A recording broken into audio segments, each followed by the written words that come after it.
don't got no friends. I don't got no friends. You know what I mean? I got supporters, people on my side and people on the other side.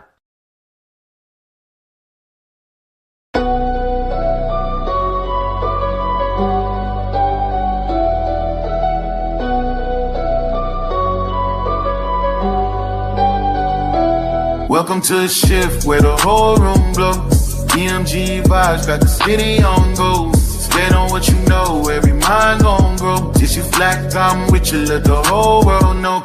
Paradigm like, yo, shine just right. Respect your view even if we don't align right. We can disagree and still keep the love tight. DMG family, we elevate the mind right.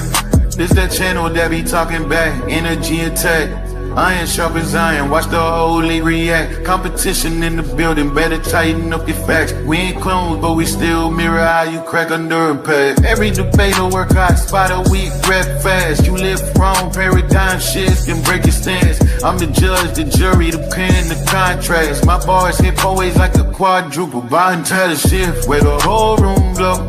DMG vibes got the city on go. Stand on what you know, every mind gon' grow. If you black, I'm with you, let the whole world know.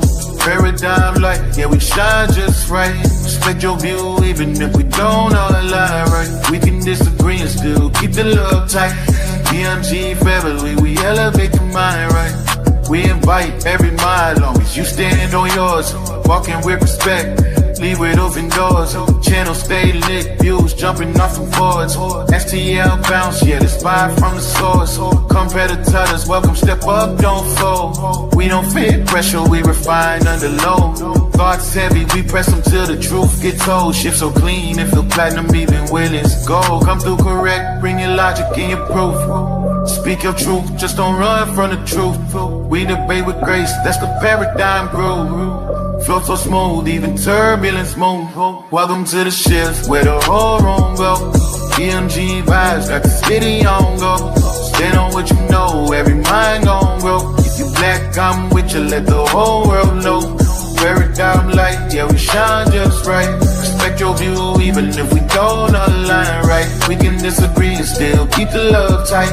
DMG family, we elevate the mind right. Where the whole room go. DMG vibes got the city on go. Stand on what you know, every mind gon' go. If you black, I'm with you, let the whole world know. Paradigm light, yeah, we shine just right. Respect your view, even if we don't align right. We can disagree and still keep the love tight.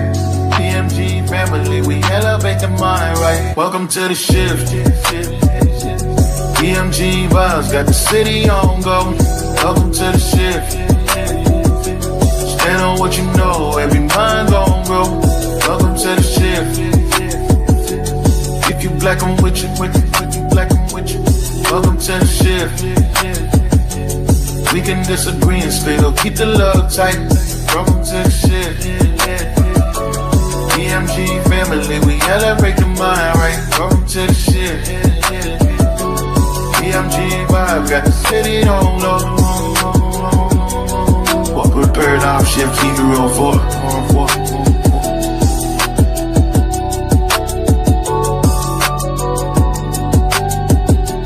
Y'all know I say that greeting for one reason and one reason only.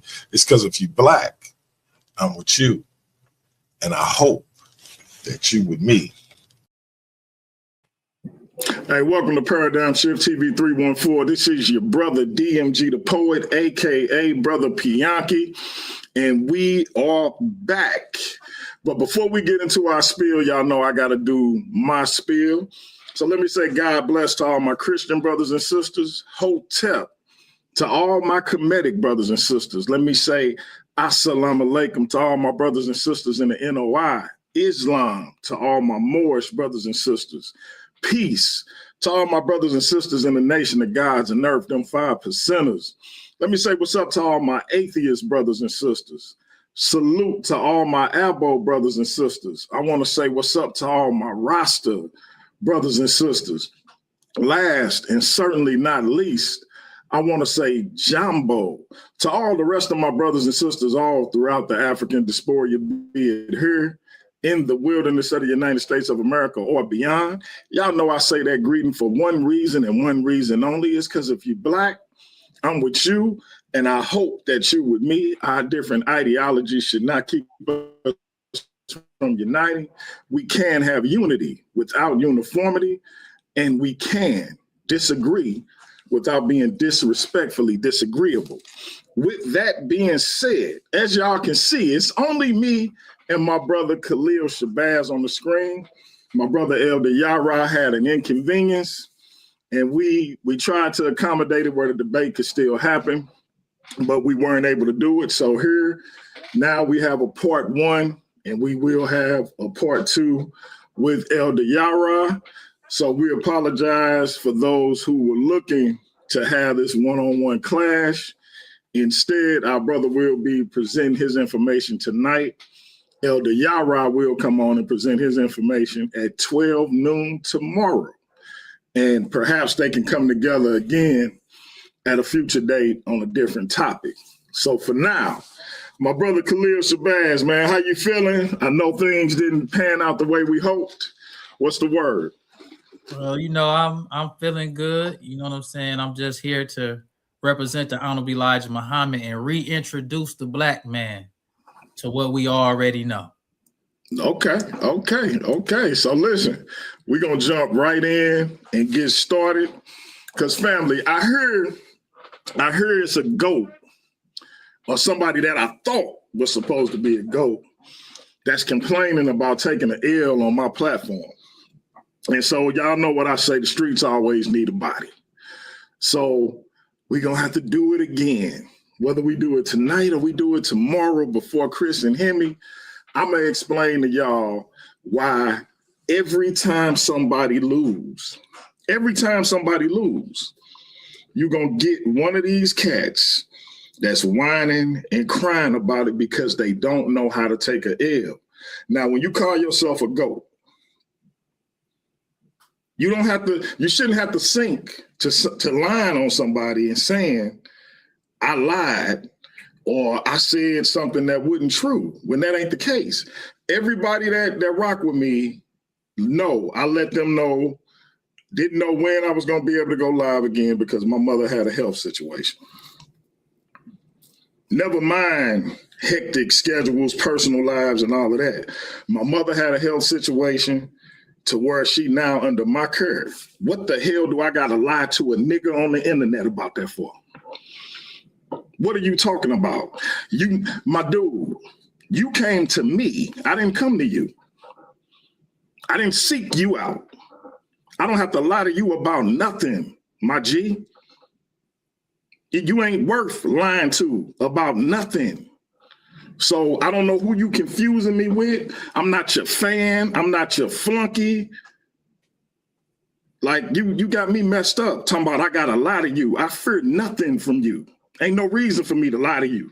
You never had to come on my platform. You hopped on my platform. I ain't hop on yours.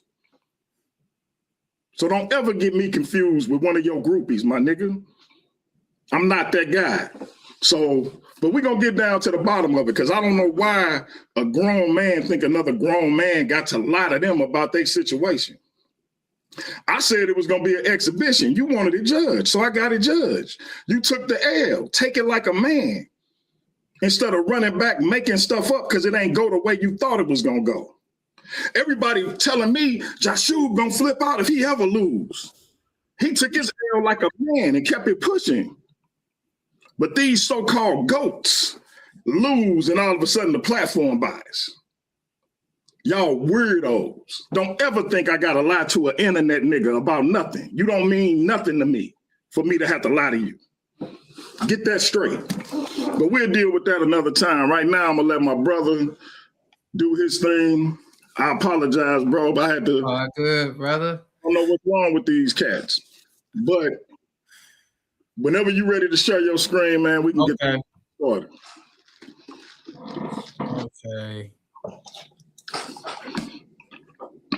So where do you go to the share your screen thing at? You got to hit that present button. Oh, okay. And then you should be able to pull up your presentation. Oh, okay.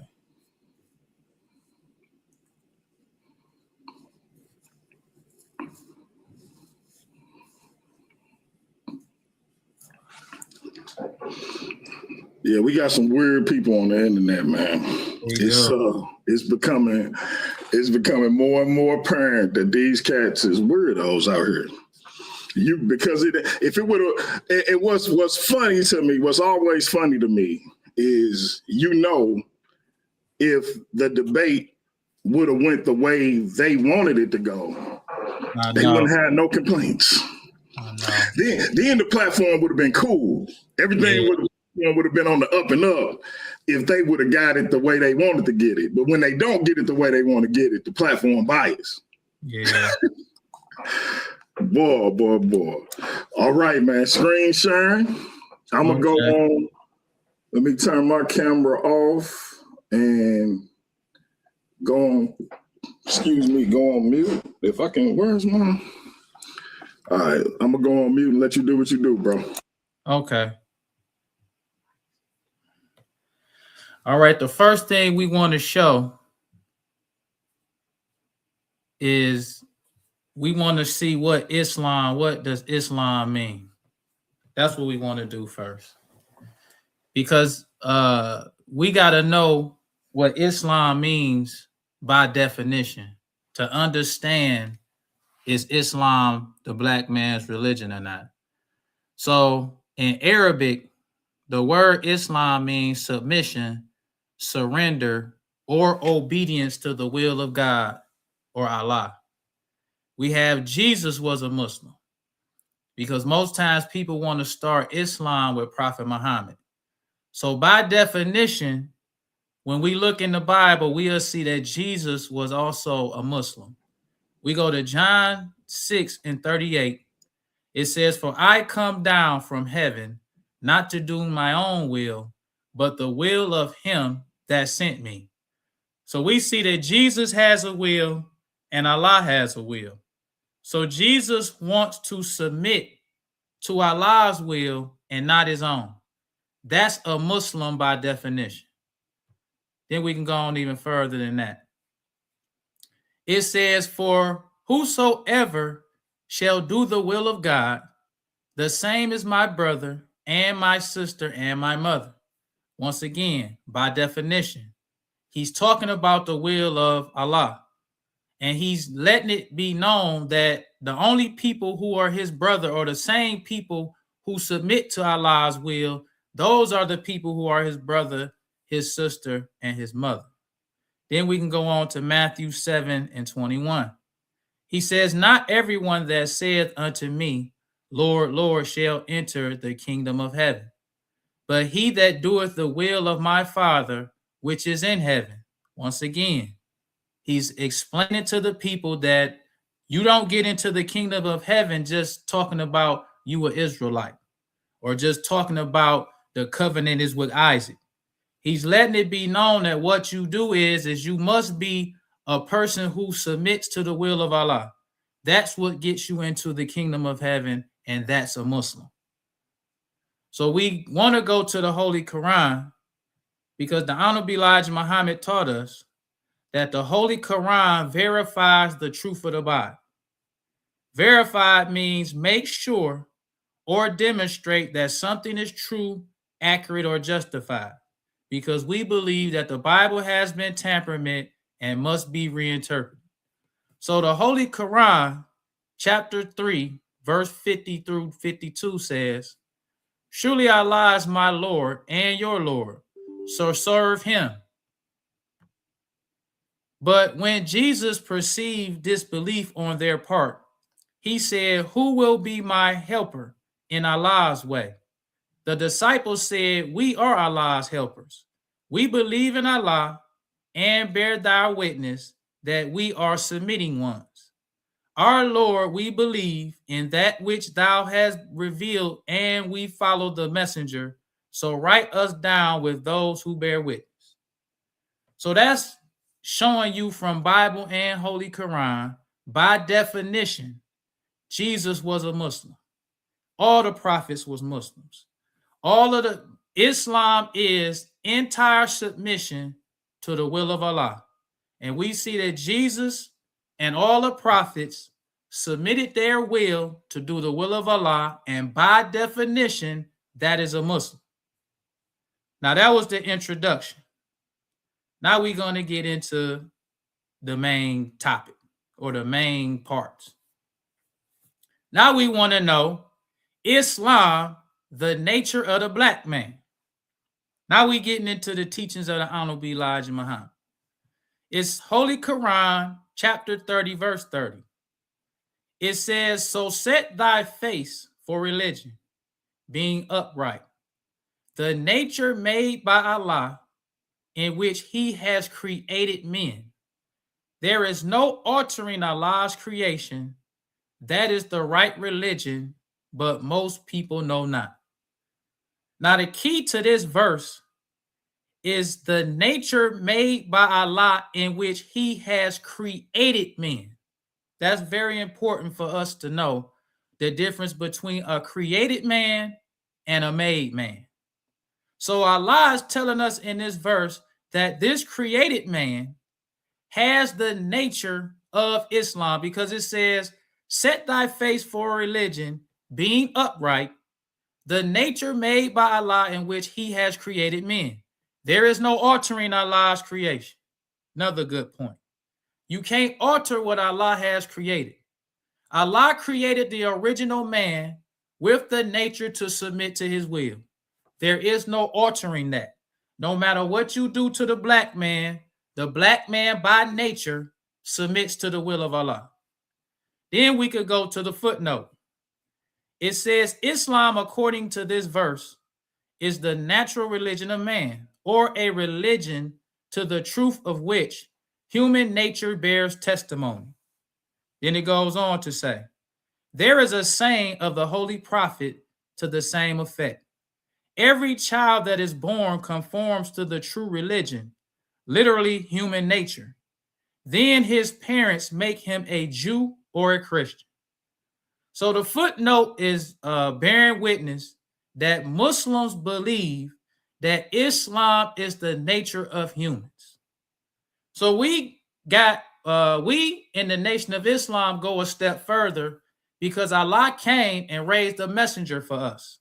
So we have a more deep understanding of what this verse is actually talking about. It's not talking about all humans and including the white race. It's talking about the created man. The white race is a made man from the black man. So let's go on. To beat the point even further, the Honorable Elijah Muhammad asked us the very important question, who is the original man? So let's answer that with the Holy Quran, because we want to know, who is this created man? This man who was created with the nature of Islam to submit his will to do the will of Allah. It says, and surely we created man of sounding clay, of black mud fashioned into shape. That's self-explanatory. Allah is letting it be known that the black man is the original man. He is the created man, not the made man. He is not made from any other people or any other person. He is the original man. So it says, and surely we created man, of sounding clay, of black mud fashioned into shape. It says, and when thy Lord said to the angels, I am going to create a mortal of sounding clay of black mud fashioned into shape. So when I have made him complete and breathed into him of my spirit, fall down making obeisance to him. Another good point.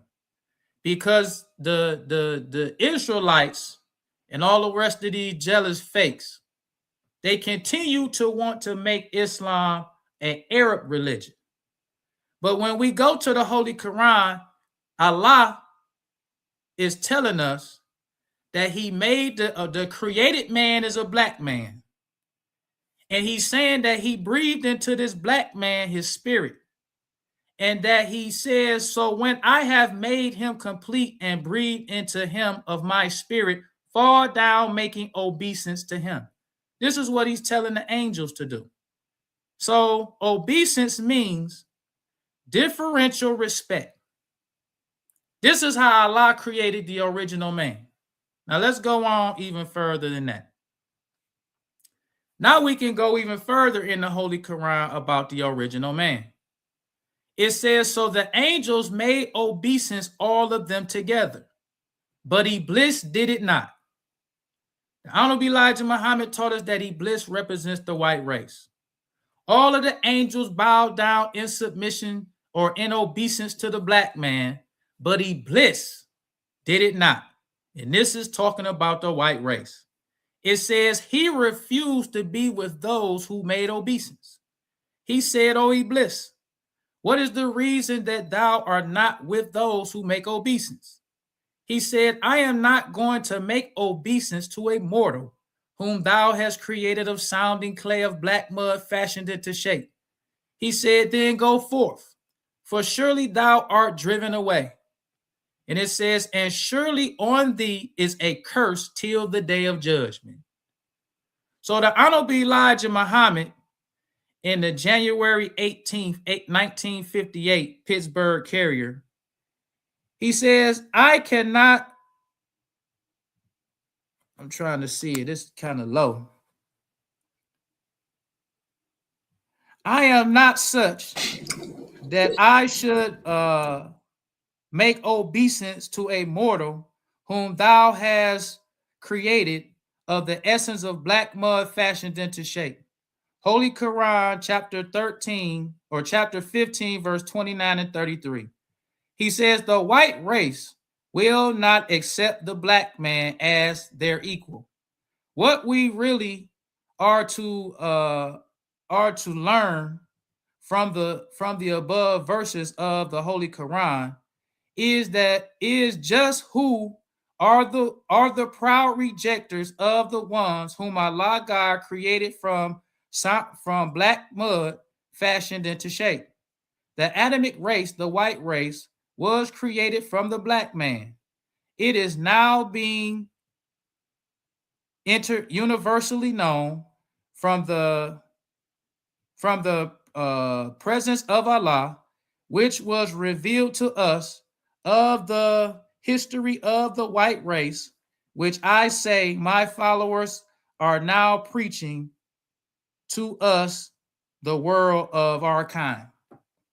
So this is the Honorable Elijah Muhammad in the January 18, 1958 Pittsburgh Carrier explaining to the black man that the white man will not look at the black man as his equal. He refuses to submit to this black man who Allah created of sounding clay and black mud fashioned into shape. The black man who has the nature to submit to the will of Allah. So let's move on. In Islam, this is called fitra. When you're talking about humans having the natural inclination to submit to the will of Allah. But when you have the Arab or the white Muslim, they interpret this verse for themselves. So this is a Facebook post. It says fitra or fitra is the state of purity and innocence. Muslims believe all humans to be born with. Fitra is an Arabic word that is usually translated as the original disposition, natural constitution, or innate nature. So when we see they show a white baby with blue eyes, but they tell the Honorable Elijah Muhammad that he don't teach true Islam. When we seen that in the Holy Quran, when Allah said that he was going to make a mortal, he said he was going to create one of sounding clay of black mud fashioned. This baby don't look like he was fashioned with black mud. But as long as they can interpret the Quran in their favor, that's what they want to do. And they want to take the spotlight off the black man. Everybody do. The Arabs, the Israelites, everybody do. But God came in the person of Master Farad Muhammad and raised up a messenger to teach us his message is clear. So we can see that when you define the word fitra, the root word is fatara.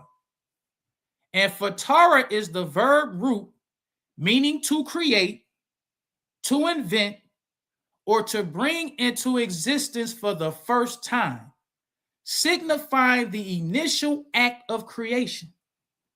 So it goes on, Fitra means the original creation. The black man is the original man. He is God's creation. And that's why in the verse it says God created men of black mud fashioned into shape.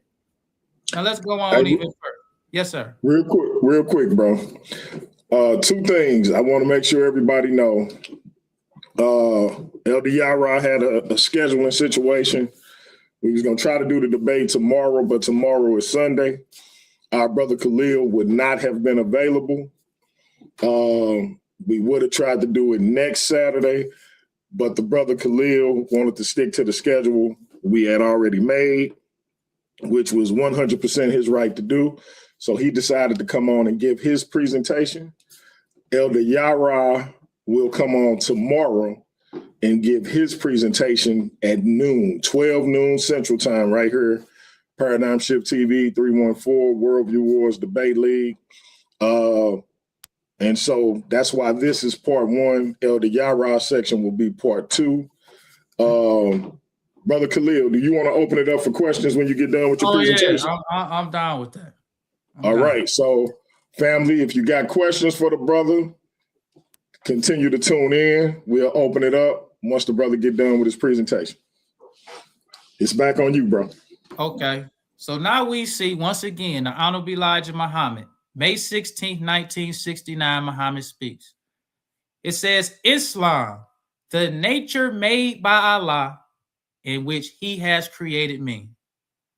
He always taught us about the created man. He said that the black man is the created man. The white man is the made man. The white man is made from the black man. All other people come from the black man. That has already been established.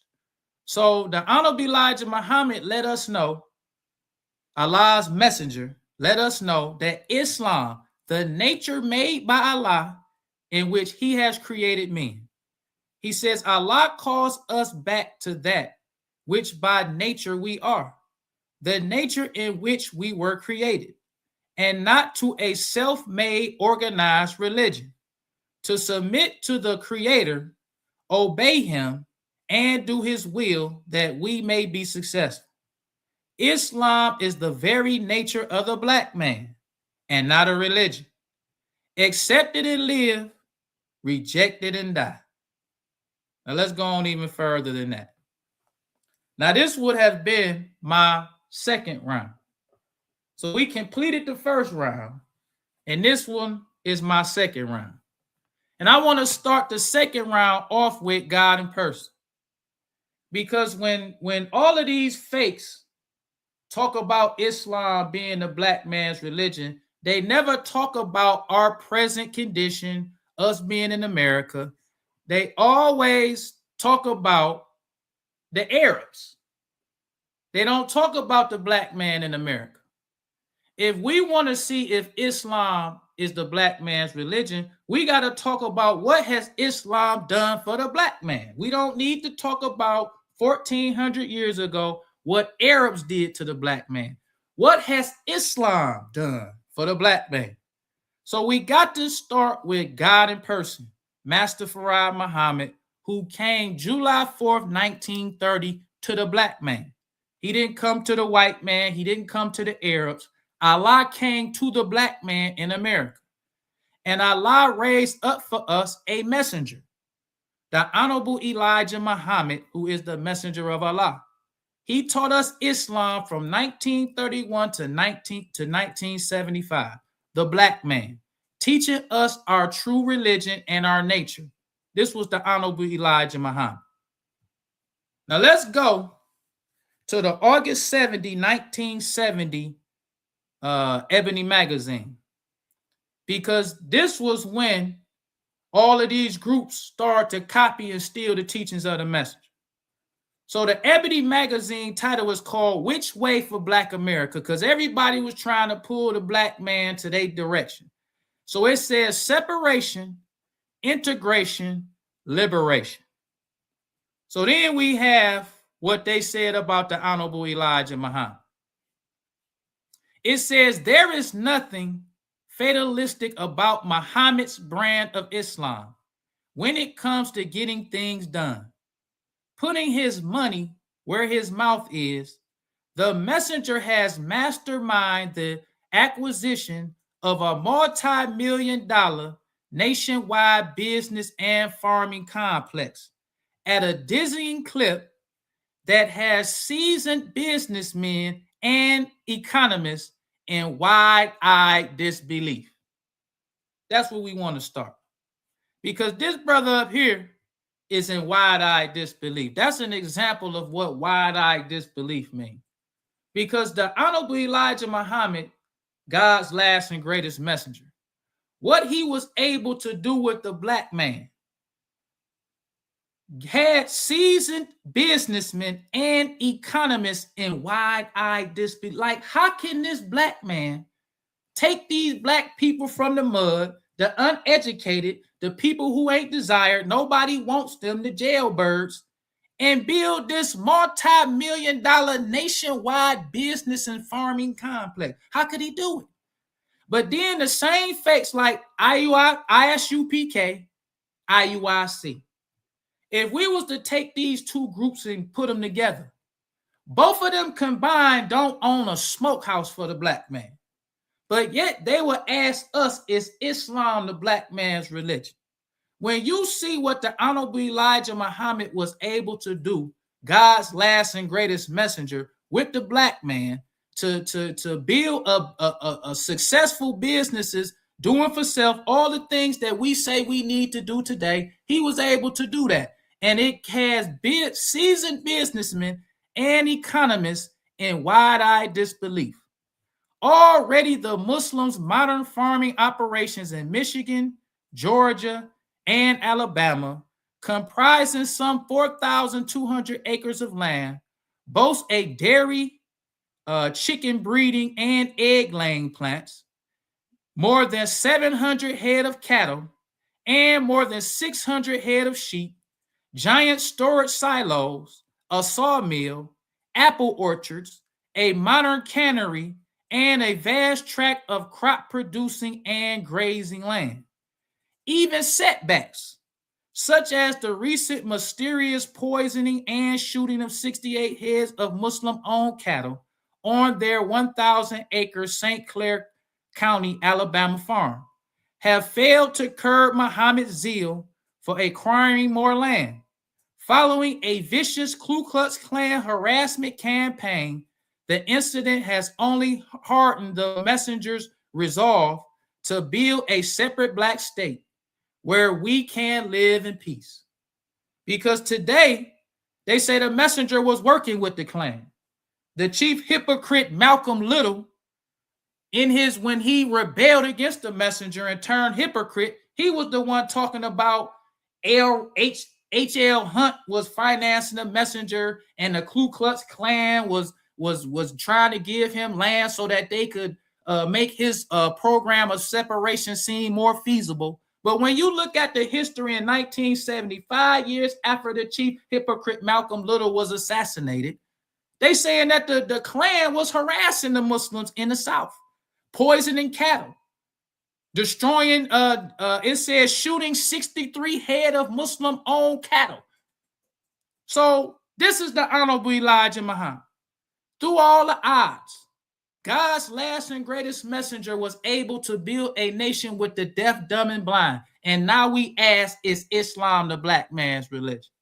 Let's go even further than that.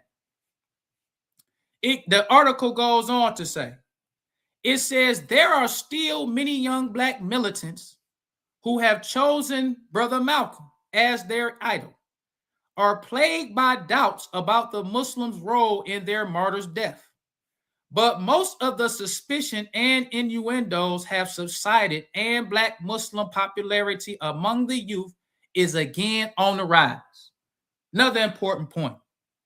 People want to act like this chief hypocrite Malcolm Little had so much effect on the nation, and after this hypocrite died, the nation failed and it wasn't powerful no more. But even the black militants who chose this hypocrite at first Now they seeing it the messenger's way now. Now the nation is back. It says, and black Muslim popularity among the youth again on the rise. They forgot about the hypocrite. Now let's go on even further than that, because it's talking about the black militants, the Black Panther Party, and all the rest of these militants. This is what the Jet magazine is saying about them. It says, for the most part, it is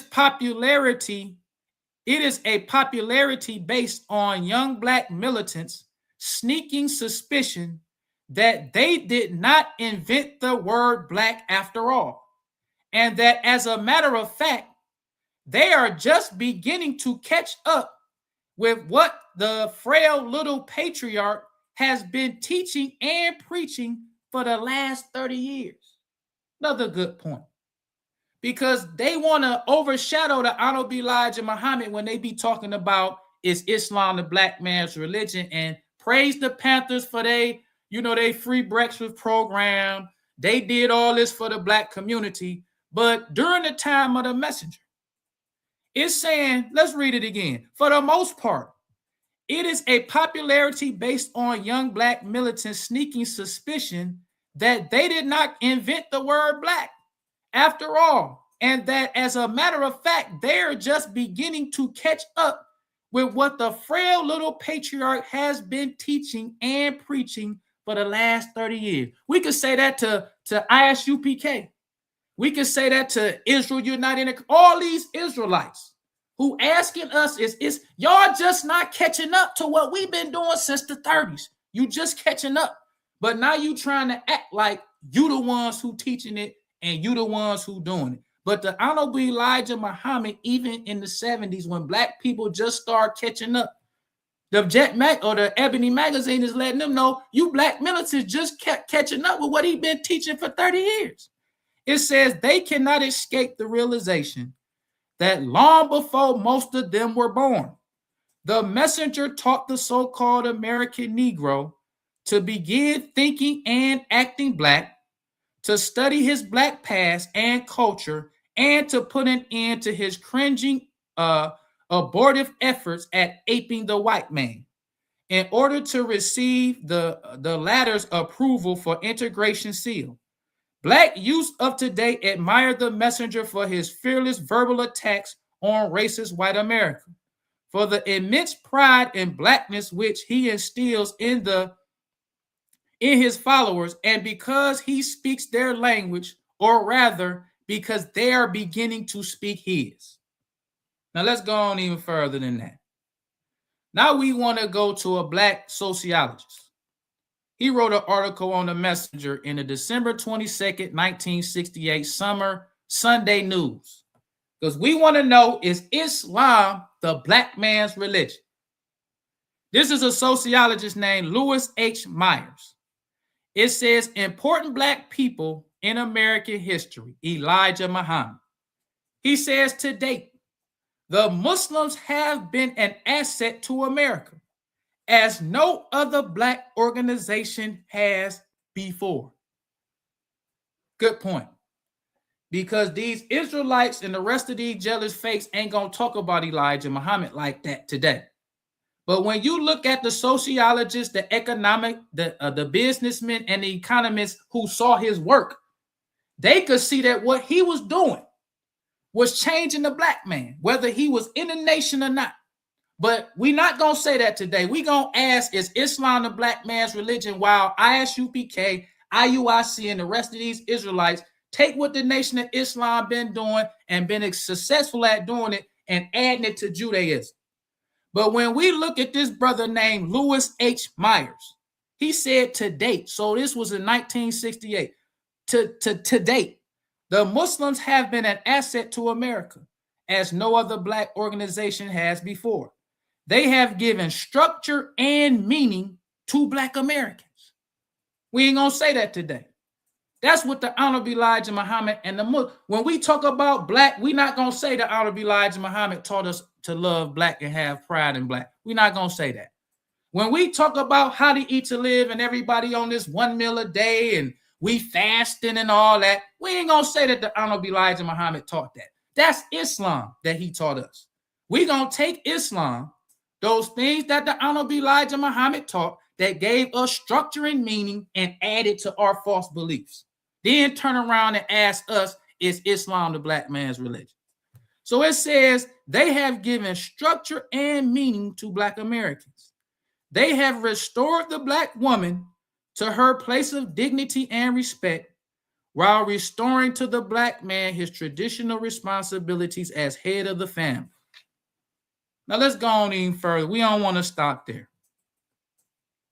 Now let's go to the New York Times. This is the New York Times, January 10th, 1964. It says Black Muslims asked to help treat addicts here. So in this article, the Muslims was asked by Harlem Hospital, what do y'all do to cause these so many Muslims to quit drugs and alcoholism cold turkey? So it says Milton L. Martin, a psychiatric social worker in the mental hygiene department of Harlem Hospital, admitted yesterday that he and his colleagues had been so amazed at the number of Muslims that they encountered in the streets of Harlem who had been addicts that they decided to seek the assistance of the movement. Once again, we ain't gonna give the Honorable Elijah Muhammad this credit. We gonna ask, is Islam the black man's, when we see what the Honorable Elijah Muhammad was able to do with Islam. Now you can take Elder Yara, you can take ISUPK, you can take IUIC, you can take Abba Bivens, all of them and put them together.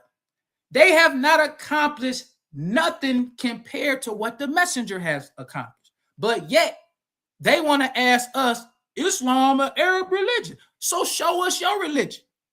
When has there ever been a time in America that a hospital asked Bishop Nathaniel or General Yohana or Elder Yara or any of these Israelites who diss Islam, what do you do for these brothers and sisters that's addicts? We need you to help us, hospital doctors, people who go to school for this type of stuff, want the messenger to understand what is it that y'all do so that y'all can help us help them. Let's go on any further than that. It says, he said that a number of psychiatric social workers and others concerned with the problem of addicts have discussed the possible value of the Black Muslims therapy and its application to help addicts. That's the message. Now this, we're going to end it on my favorite article of the message. This is the March 1975 Jet Magazine. It says, Honorable Elijah Muhammad built a kingdom here on earth. Once again, he's not going to get this credit in today's generation. Islam, the Arab religion, Prophet Muhammad, they had slaves and Mecca was the slave port and all that nonsense they be trying to tell the black man to take them off the facts of what Islam is and what Islam has done for the black man. It says the Honorable Elijah Muhammad built a kingdom here on earth. Now, don't disrespect the Martin Luther King, Huey P. Newton, none of these brothers. But what black leader in America for the black man when he died, that they assessing his life and said this man built a kingdom for the black man? Not one. But the Honorable Elijah Muhammad, when he passed away, and what he taught, which was Islam, was assessed. They said the Honorable Elijah Muhammad built a kingdom here on earth. It says the Honorable Elijah Muhammad built a kingdom on earth among people who knew little about faith and hope. His converts comprised a class few other religions sought, and few could transform into beautiful human beings. His converts were the down and out blacks, the poor, the welfare recipients, and dope addicts, all who saw life as a prison of despair. This the Honorable Elijah Muhammad. Now, when we got these Israelites, they want to go out in the community now pretending like they Muslims, trying to act like we in the prisons now. We go out and we give these food, we give away food, and we give away book bags during school for the kids to go. The nonsense. trying to imitate the Nation of Islam. But the messenger, he was the one who gave the black man structure and meaning. He was the one who went out in the street, in the mud, in the prisons, with the dope addicts, the alcoholics, the prostitute. It was the Honorable Elijah Muhammad, and through Islam, he caused them to be, as the Jet magazine say, beautiful human beings. It says, but the Honorable Elijah...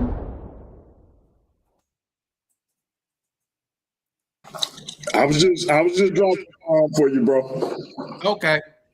It says, but the Honorable Elijah Muhammad himself, a man who had perspired in the cotton fields of the South and who had toiled in Detroit's auto plants, shaped his Nation of Islam into a working religion.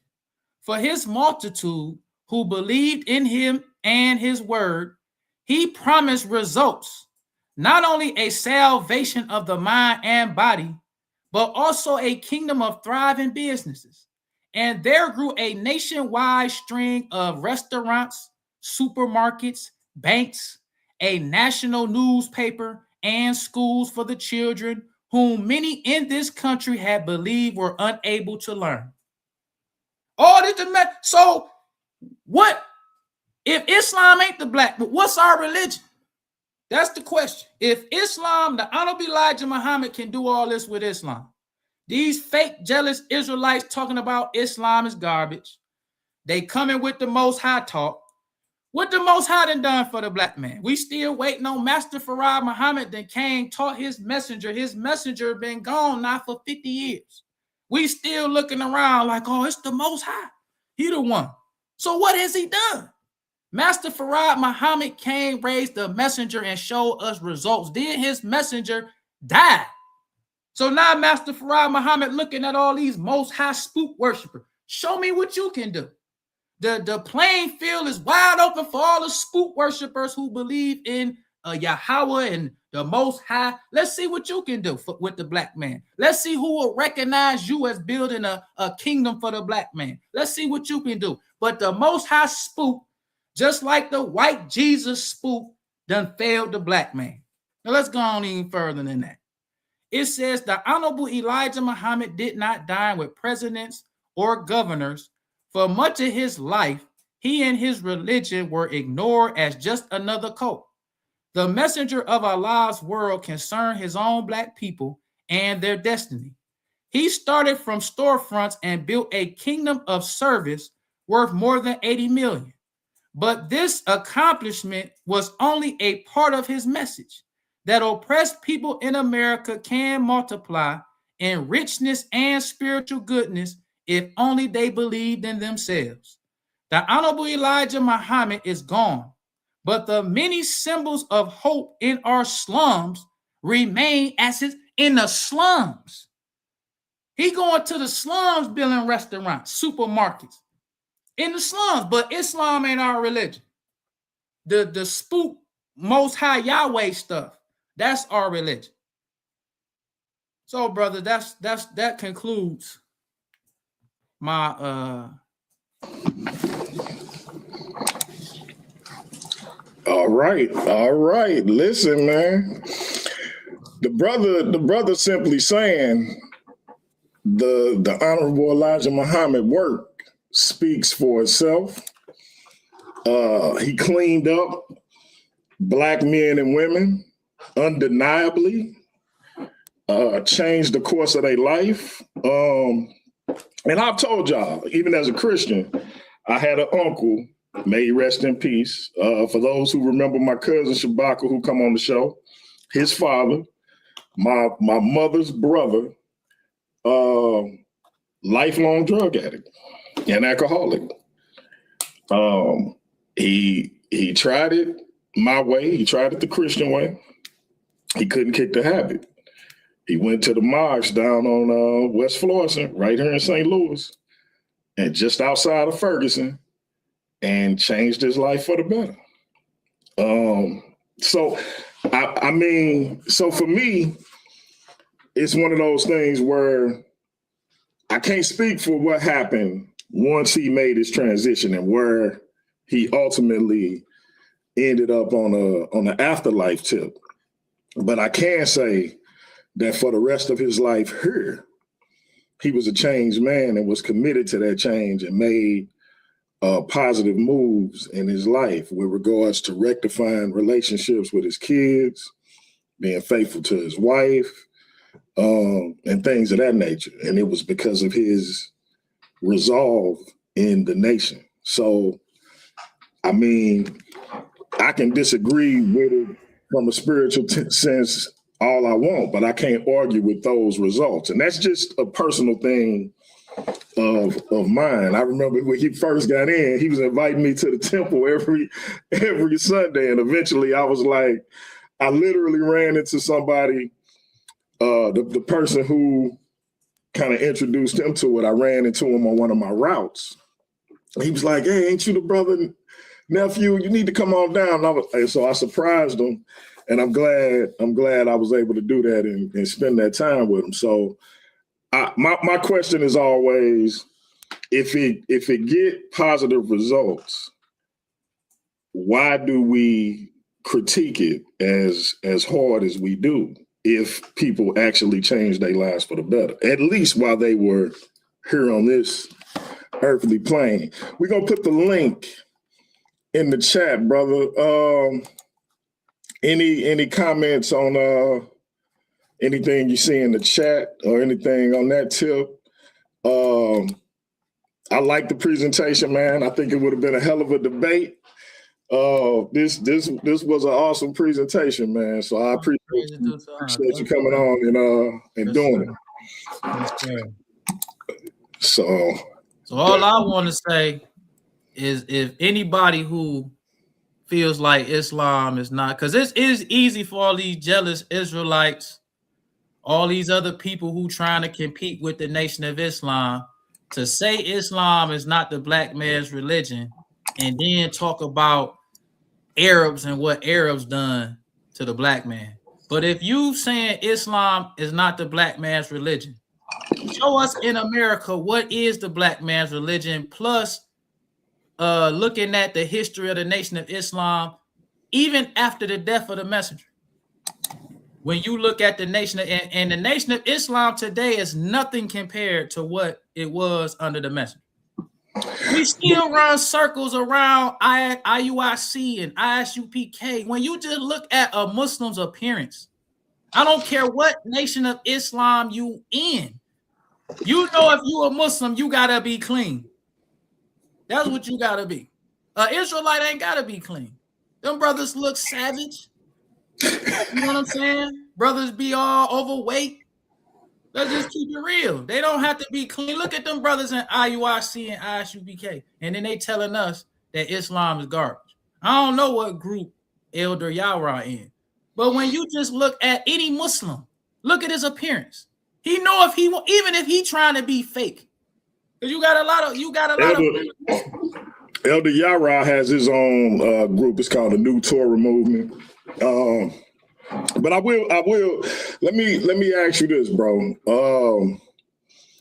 Because, and I would submit this to the chat too before we open up before I put the link in. In terms of results, right? In terms of results, and from a business sense, from a cleaning up black people sense, from a leadership sense, why do you think people refuse to give the Honorable Elijah Muhammad the credit? I think on those levels, at least, he do deserve. Why do you think that it's a refusal to do that? Because they jealous. Bishop Nathaniel and the rest of these Israelites, they want to be to the black man what the Nation of Islam is to the black man. So they see an opportunity now. They see that Farrakhan got old. You know what I'm saying? It looked like the Nation of Islam, you know what I'm saying? It might be at that time like it was during the time of Wallace. So this is a good time for the Israelites to come and take what they done heard the Nation of Islam do, seeing what we've been doing in the community to attract the black man. So they just take that part of Islam that they know will attract the black talk, the love. We out in the community. We go to the jails. We would, IUIC, they be talking about why I joined IUIC because I found discipline and all that nonsense, man. Just trying to copy the Honorable Elijah because they jealous of him. They want that Judaism and that black Hebrew stuff to be what Islam is, but they can't do it. Well, that bring me, if I may, that bring me to my second question, because one of the things that when I first got exposed to this community, in particular the Israelite paradigm, the first person I heard talk from a popularity standpoint, I had heard like people like locally, and it was kind of like, man, what is they talking about? But never really delved into it. But I heard Captain Tazoriak on Sinetta Channel. And he was saying the white man is the devil that the Bible speak of. He was saying that. DMG not saying that. Tazoriak was saying that. And I was like, man, that sounds like the Nation of Islam, because my mother was engaged to a brother that was in the nation when I was much younger. And so, I had been to the mosque and everything. And so I'm listening to him and I'm like, but he said that the Bible speak of. And so, you start listening some more, and I'm like, is this the Bible version of the NOI? Because it sounds so similar.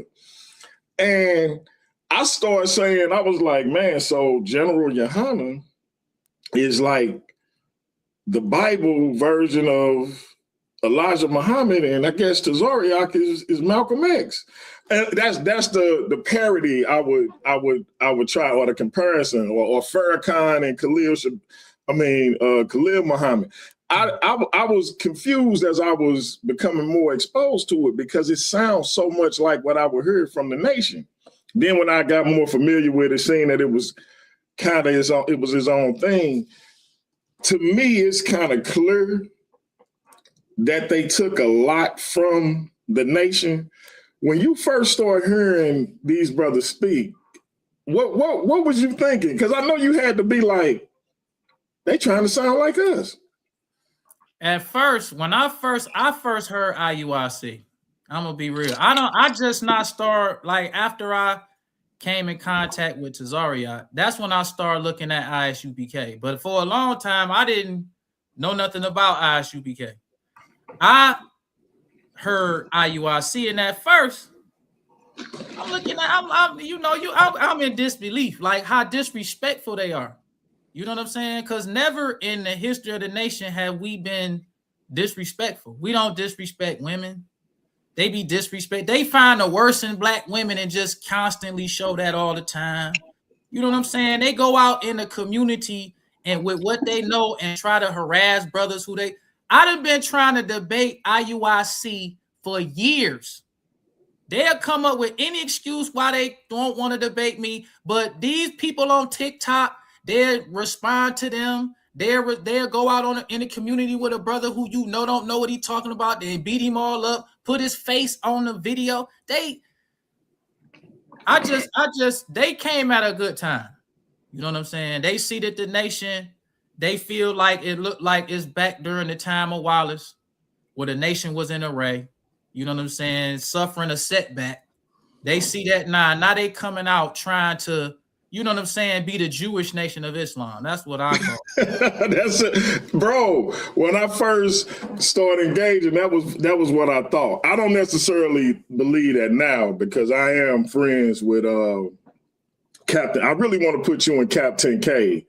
He a member of ISUPK right here in St. I know the brother personally. I really want to put y'all together, but you remember we tried that. He wanted to have a discussion, and you trying to have a debate.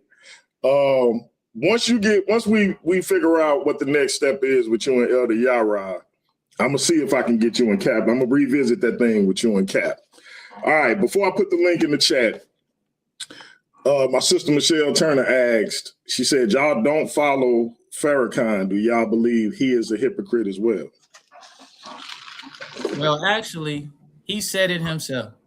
And that's the beauty of coming in the Nation of Islam when I came in, because it was still brothers who was in the Nation of Islam under a lot of those brothers is like, because Farrakhan in his 90s.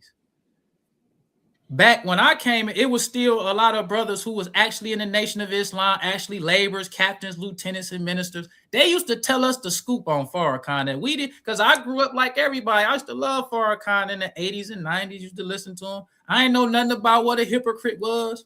Till them old brothers tell, like, he a hypocrite. And they tell us what it was to believe in the messenger when he was alive. You had to believe what he said. Bottom ain't no adding. Ain't no showing love to a hypocrite, calling Malcolm brother Mount. What, none of that. It's what Elijah Muhammad say. He the messenger, and we trying to promote what he talking about. So a lot of the older brothers, not only did they tell us they showed us when he admitted it himself. And then they told us what the messenger taught about a hypocrite. He said, once you turn hypocrite, it said in the message to the black man, once you turn hypocrite, and you a hypocrite for more than a year, it says you are classified with the enemy devil. Straight up. That's what the messenger said. And that's what them old school brothers shows. So it ain't, do I think he a hypocrite? He said himself that he turned hypocrite against the Honorable Elijah Muhammad. So it's not like it's a thing of how do I feel about him? He said it himself. Wow. All right, family. Link about to go in the chat, but before it do, make sure y'all here tomorrow, 7:15 p.m. Central Time. Barring any unforeseen events, we got a blockbuster. We got the Worldview Wars Debate League undisputed world champion Big Hemi versus MVP Chris Harris. Make sure y'all here for it tomorrow, 7:15 Central Time. We're going to start off on Paradigm Shift. After 30 minutes, we're going to move over to Worldview Wars Debate League.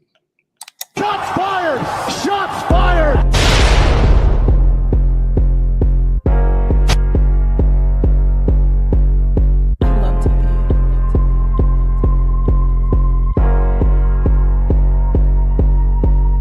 I don't sip from the flash, still on the move on the spirit of my gas. I'm on me, you can check out the glass. Never won't smoke, I'm prepared for the class. Juice in my veins like I'm post-fat charge. Got on my side, I don't got it at card. Pressure was real, the anointing been large. I walk in the light like a drip of a star. Cause I got the juice, I got the juice, I got the juice, I got the juice. My thoughts at a bind, fish in my ear like spit for the county. Bitch at you, but the trigger was tempting. Whole lot of demons in the section, I'm stepping. Brain got a drum or a hole like a stick. Thank for the Lord, every ride gon' hit. Folks in the slide, they was running like bait. I carry that text like a windshield whip. Flex said flex, figure said rest. I was 10 toes down in the spiritual test. Came from the dirt, still cleaner than most. Flesh won't toast, but the spirit won't ghost. Devil told laws, I be catching that purr. That's what revenge, but the Lord says swear. Fast like collar with the engine on red. Put it in park after old me dead. I got the juice, I don't sip from the flash. Still on the move on the spirit of my gas. I'm on me, you can check out the glass. Never won't smoke, I'm prepared for the class. Juice in my veins like I'm post-fat charge. Got on my side, I don't got it at card. Pressure was real, the anointing been large. I walk in the light like a drip of a star. Cause I got All right, family, link is in the chat. If y'all got questions for the brother, hit that link. We doing one question at a time. He is not here to debate. The debate did not go through. Elder Yara will be doing his part 2 tomorrow.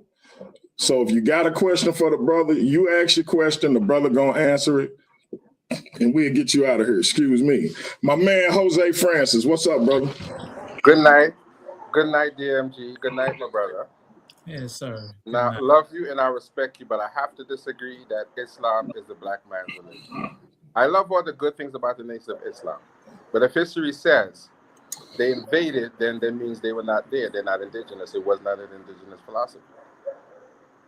Who invaded? They call it an Islamic invasion, a Muslim invasion, which means they came from outside and invaded with the sword to put this on people who did not know anything about it. But this is what you got to understand. Most of these historians are Christian and Jewish historians. When Muslims came to these areas, they was controlled by Christians. So the Christians ultimately won. Ultimately, the Muslims came in, they conquered these areas, but ultimately Christianity won. So the Christians are the ones writing the history, talking about it was an Islamic, it was spread by the sword. But if you look at history, it was an Islamic golden age. Most of the technological advances that we use today comes from the Muslims. We use Arabic numerals now. These are not, we don't use Roman numerals. We use Arabic numerals because that's the same. Arabic was the language of science. We use algebra, the stuff we use on internet algorithms. That comes from the Islamic golden age, because Islam was not spread by a sword. That's what the Christians say, because in the wars that the Muslims fought against the Christians, and they took Jerusalem from the Jews and the Christians. They took all of North Africa from the Christians. So, of course, when the Christians write the history, they're going to say that the Muslims came with a sword. That's not true. All right, Brother Jose, I'm going to come back to you if you want to stick around. Right now, ladies and gentlemen, right now, I got listen. I'm overwhelmed right now, ladies and gentlemen. We got a Paradigm Shift TV 314 original just hit the panel. Literally, probably the first person I ever had on this platform, back when my camera was a mess, my background was a mess. I was lumbering around at about 330 pounds, breathing all hard in the mic. This brother is the reason I started engaging like I engage on YouTube, because I ended up meeting him in the chat. So I y'all gotta forgive me if I'm a little bit giddy, and I feel like it's an honor to have this brother on the panel. I gotta give him his due.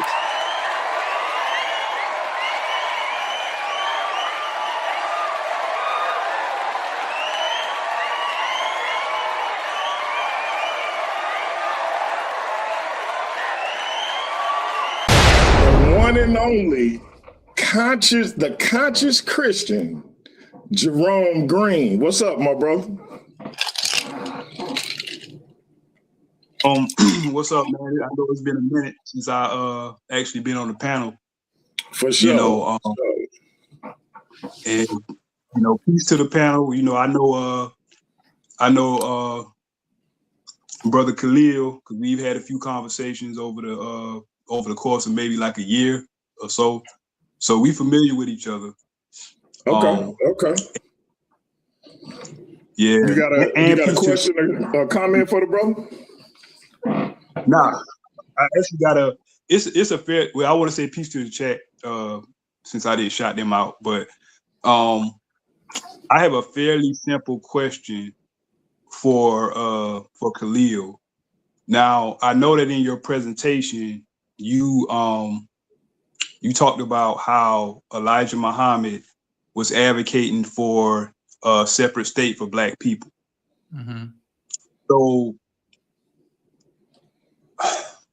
what I want to know is, hypothetically, had Elijah Muhammad in the Nation of Islam selected a specific state or states, because I know he also advocated for more than one state if possible, what would have happened to the people who were already in those states?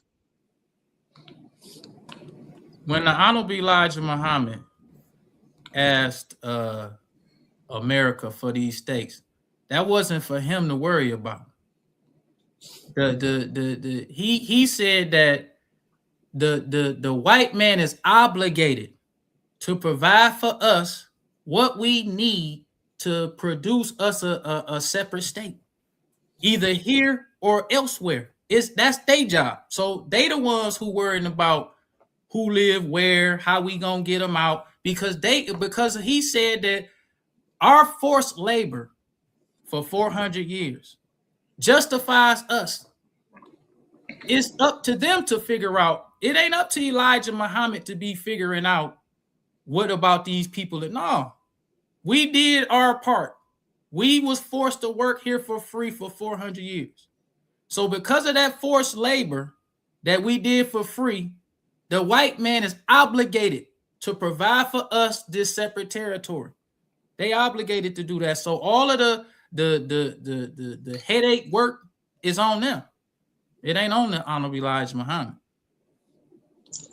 Okay, so Elijah Muhammad really thought that it was feasible for a government who were dragging their feet to pass legislation for black people would have just all of a sudden given black people a whole separate state. Like you do understand that the communists they tried that same thing in the 30s and 40s, and it wasn't long before they abandoned that plan, because it seems like what Elijah Muhammad presented was a utopian scheme, but like all utopian schemes, they have dystopian outcomes. But if your answer is that it wasn't a problem of Elijah Muhammad, which it don't really answer the question, because I wasn't really putting the onus on Elijah Muhammad. I was just asking how it would have been possible for the government to, move a whole entire state or states of people out of their habitation and relocate them just for probably just members of the Nation of Islam to have a separate state. It just don't seem like it would have been possible from a practical standpoint. So, hey, Brother Khalil, respond to that, and then we're gonna go back to Jose. Well, Jerome, stick around if you want to. The Honorable Elijah Muhammad did his part. He cleaned up the black man. He built in America separate as far as he could do. He did his part. When people saw the condition of the black man, they was wondering, how in the world is this man doing what he doing to clean them up? How is he getting these people off drugs? How is he taking these people from prison, making them business owners? How is he doing that? So the Honorable Elijah Muhammad did his part. He did an amazing job on the black man. So the white man need to do an amazing job with what he can do to provide for us this set, because the Honorable Elijah Muhammad proved that he was more than qualified to lead the black man. All those who followed what he said to do were successful. All those. We can see hypocrites like Malcolm Little. When Malcolm was with the messenger, he was clean, he was sharp, he was a Muslim. But when he left the messenger, he started going back looking like a savage. He started back talking about the white man as his brother, his friend. He had no leadership, no guidance. But the Honorable Elijah Muhammad for 44 years guided the black man. And all those who followed what he said were successful. All those. We have examples of people who followed him, then stopped following him and start following somebody else. Or start doing their own thing. And we see the difference between the two. So Honorable Elijah Muhammad did his job. All right, Brother Jose. Anything you want to add, bro? Number one, don't forget me for Monday, please. Because I'm holding that presentation up under my chest for you. I got you. And I want to take the liberty to ask the brother if he would come back on and prove his claim that he was speaking about mathematics, to say that it came from these particular people, because I can show you implements that go way back before Islam that are considered mathematical implements. So I want you to come on and do a presentation on that to kind of elaborate on it. What do you mean as far as mathematics? You said algebra comes from Islam, but they have mathematics and other things that go back before that. Right. We could talk about, see, this is the thing. A person invented the wheel, but just because it's a wheel on an airplane, you can't say the person who invented the wheel invented the airplane. He took what was already here, which was the wheel, put the wheel on an airplane, and the airplane can fly. Took the wheel, put it on a car, and now we have cars. Yes, there was mathematics before Arabic numerals. But Arabic numerals is a universal math system. Universal. It's easier to use Arabic numerals when you divide and do fractions than it would be to use Roman numerals. But Roman numerals is mathematics. It's numbers. But the Arabic numerals is easier and it's more advanced than the Roman numeral. Just like the wheel. When they first discovered the wheel or built the wheel, it was something basic. But over time, people take that and add to it and make it more feasible for people. So Arabic numerals, even though numerals was around before Arabic numerals, the way the Muslims use and advance the number system, it's a universal number system. That's just a fact. And the same white people who would tell you that Muhammad spread Islam with a sword, all that stuff they learned from them Muslims, they brought over here to America and they using it today. They using it with their internet. They using algebra. They still call it algebra. You know what I'm saying? They ain't changed nothing from what the Muslims taught them. So they can talk about how Islam is this, Islam. We had numerals and stuff before that. It don't matter. What the Muslims taught, the advancement that the Muslims brought, the whole Western civilization still uses it today. That's a fact. All right, Brother Jerome, you got any? Our Brother Jerome gone. But remember, ancient Kemet had way more of an effect on Western civilization than Islam did. Everything that they use now really does come from ancient Kemet. Okay. It really does. So if what we use comes from ancient Kemet, because a lot of people like to discredit Islam because they don't like Islam. But the advancement that, because ancient Kemet was long gone when they had an Islamic, an Islamic golden age. Now, we don't take credit from ancient Kemet. They was a great civilization.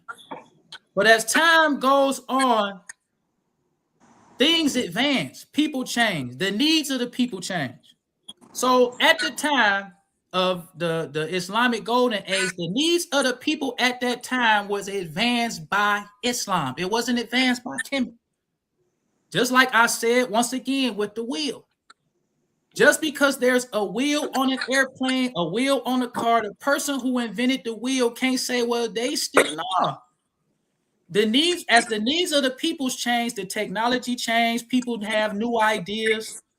The stuff that was great then, but the advancements that we use today comes from the Islamic golden age, and that's a fact. You can try to say that Kemet was great and Kemet had all that's true, that's a fact. But what Kemet used, they wasn't using that during the Islamic golden age. That's just a fact. All right, real quick, family. Listen, I'm on Substack, so I done put out a few articles, set up some conversation with some of my brothers, and a possible conversation with my brother Khalil Shabazz, because one of the next two articles I'm gonna be putting out is Islam anti-black? Is Islam anti-black? I know a lot of times when brothers like my brother Khalil speak, or other brothers of the Muslim faith speak, one of the things that comes to mind is the sub-Saharan slave trade or the Arab slave trade and other things that were said about people of African descent or black people in the hadiths and things of this nature. So I'm gonna get into that in my article. I'm gonna send it to my brother and see if it's something he's interested in having a conversation about. And when I say conversation, I mean just that. I'm asking questions because I'm trying to learn some things that I'm curious about, the things that I have questions about. So I put out a paper about free speech, free will.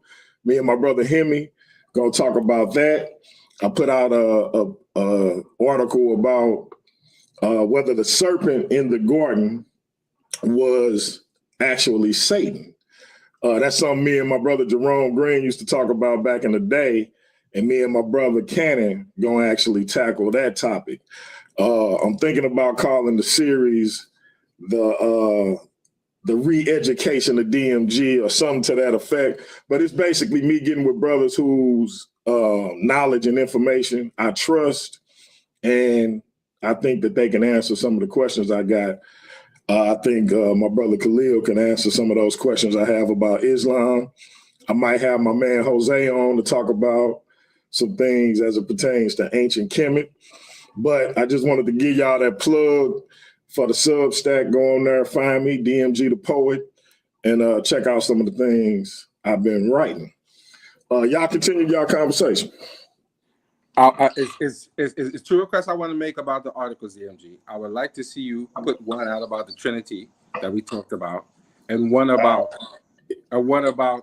Christianity not being forced on us in slavery. Because I would like to discuss those two with you. The one where I talk about Christianity not being forced, it's already up. I'm working on the one on the Trinity, bro. Okay, so what you could probably do is next time you come on, you could drop the link so we could go, so I could go and look at the articles to see what you're talking about. Hey, Michelle, do me a favor if you can. That Substack article about Christianity not being forced on our ancestors, can you drop it, and then we'll get it to our brother Jose. I'll say this to my brother Khalil. I respect you and I love you, but we're gonna have a lot of disagreements, probably friendly disagreements, because I'm not the religious type. I do have a lot of bad habits, but I don't bring them into public. So I do really promote Kemet, and that's pretty much all I talk about, because I think that's something important that we should go back to. We should throw it in the garbage. I don't think we should do that. Yes, sir. I So agree. We shouldn't throw it in the garbage. I look forward to having a conversation, because I'm not a debater. They're trying to get me into the debate ring so bad. But maybe that might happen sometime soon. But I don't think I'm ready for that. But I think we have some good conversation. Hey, brother Khalil, talk to him, man. The brother was born to debate. He just don't want to do it. Yeah, because I never debated either. You know what I'm saying? I'm still new to this. You know what I'm saying? So, I understand, though. It's something different. But you know what I'm saying? Come on, and you sound knowledgeable. Yeah, man. But sometimes it's a lot of work, and when you put that work in, sometimes sir. You're gonna come up against some jackasses. You're gonna get you upset, and I don't want to come on the brother's platform and act that way. and I'll be honest with you. He's the only person who could get me not to go on Christianity disrespectfully, only because he's one of those brothers who like to tell them tear-jerking stories about the Superman origin. Oh, so see, hey, now, Jose, I just be telling the truth, bro. So bad. I just be telling the truth, and since he made me do it. Hey, listen, Michelle Turns just put the link to my article about Christianity not being forced on our ancestors. And for anybody that decide to read it, I just want to ask y'all a few questions. If I ask my brother Khalil, and I'm going to ask my brother Jose, if I cherry pick scriptures out of the Quran, right, and I kidnap 50 people and I take them up in the mountain, we secluded, ain't nobody finding us, I got them under my subjection, and I cherry pick 50 surahs out of the Quran, when they get back out in the world and they start spouting these surahs, and they say that they Muslims, do you think Muslims would accept them as Muslims knowing that they've only been given 50 surahs to learn from? I mean, to be a Muslim is to submit your will to do the will of Allah. Can you do that without the full knowledge of Allah? I mean, the black man got the nature to. I mean, I hear what you're saying, but Islam. So you would accept that they were Muslims knowing that they only had the knowledge of 50 or so surahs. Brother, it's Muslims now who don't have knowledge of no surah that's in the nation. That's what I'm saying. So that's strange to me that a text, that a tradition, a spiritual tradition, could be based on the teachings of a book, and you not have any knowledge of the book and be considered what this book tells you should be. But see, that's strange. But let me ask Brother Jose. Brother Jose, if I take let's say 20 spells out of various Kemetic texts, and I say, hey, this is hypothetical. This is not what I'm saying. Do not take it like that. But hypothetically, I say, listen, man, you should have an alternative lifestyle because Heru and Sutek laid down together. Or Gil pointed his member at his mouth. So you should be in an alternative lifestyle. Would anybody in the Kemetic community accept that as Kemetic teaching, knowing that I've only picked out 20 or so of these spells and started spouting stuff like that? Well, let me answer the question nuance, because there's a nuance and it's a nuance question, right? If you don't respect the quote unquote spirituality, I would expect you to do that. And I can accept that if you don't respect it.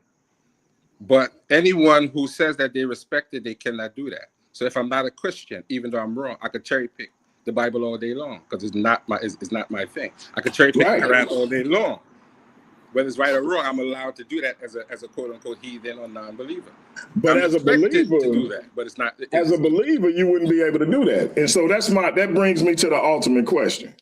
We know that these enslavers did not give our ancestors the full corpus of the Bible.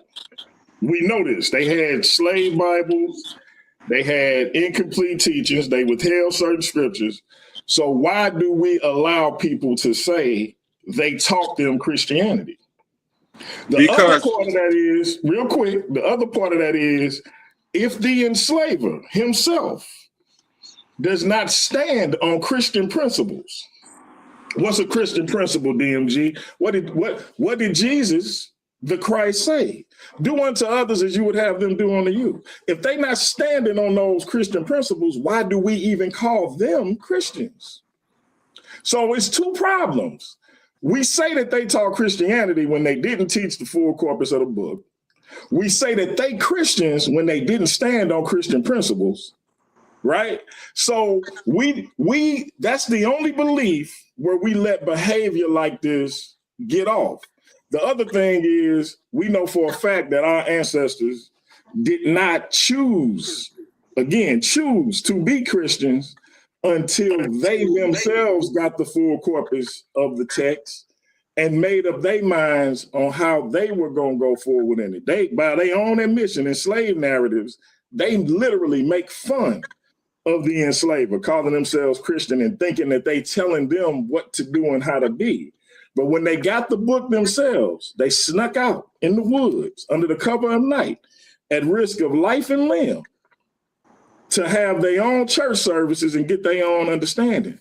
So if it was mandatory, why would they get in trouble for having their own church service if that's what they wanted them to do? Because if you're forcing somebody to do something, you don't mind them doing it. So why would they get in trouble for doing this? It don't make sense. I'll say this, DMG. There's a difference between what Jesus taught and what Christians now teach. That's a fact. So we have to understand the difference. If you're following Jesus, Jesus don't teach what 3/4 of these pastors teach anyway. Because being a Bible thumper is not what Jesus taught. He said, all them supposed to do you no good unless you inscribe it on your heart. So I understand what you're saying. But Christianity is not something that comes from us. It is a white man's interpretation of remixed Kemetic wisdom. So you would expect that is what they would teach you. So a Christian was an insult to the original practitioners. So while I understand what you're saying, they're teaching Christianity, not the wisdom of Jesus Christ, whether he was real or not. There's a big difference between the two. But I don't think it's rational to call it Christianity. But again, read the article and you will see what I'm talking about. One brother in the chat, or a sister maybe, said I'm conflating timelines. You are conflating timelines. I'm not sure if they're talking about me, but you would have to prove that, bro, because I'm not conflating nothing. Everything I say is you can research and look at yourself. Click on that link for that paper and tell me I'm conflating timeline. See, but you're a different kind of Christian. And therein will lie the problem, because I'm sure you get in trouble with your fellow Christians with a lot of the things that you say. That's because true. they're not just going to true. accept what they're saying because it sounds good. Look, hey, Jose, I'm in trouble right now because of what I said about free will and about Satan and the serpent and all of that. So, and again, I'm just asking questions. Let me ask you a question, brother. Go ahead, my brother. Now, when you had a Bible, mm-hmm. if you saying that Christianity wasn't forced on the black man, mm-hmm. when you had a Bible, it says the gospel according to Matthew, mm-hmm. according to Luke, and all these other people. These people were anonymous people. They don't know who wrote these books. You know what I'm saying? So to say that the Bible represents Jesus is not true, because the gospels that Jesus originally had, they're not in the Bible. It's a gospel according to Matthew. So it's not something that we can take like Jesus actually said these words. So the white man, when he gave us the Bible, he made us to believe that these are Jesus's actual words. Not only did he make us believe that these are Jesus' actual words, you have parts in the Bible where the Old Testament say an eye for an eye and a tooth for a tooth. But then according to Matthew, Jesus say, I know it says before an eye for an eye and a tooth for a tooth, but I say, love your enemies. Bless those who despitefully. Now, that's not what Jesus actually said. That's according to Matthew or according to Luke. You know what I'm saying? And that's why we know for a fact that Christianity was forced on the black man, just like the Bible. The black man was not given an understanding of Jesus.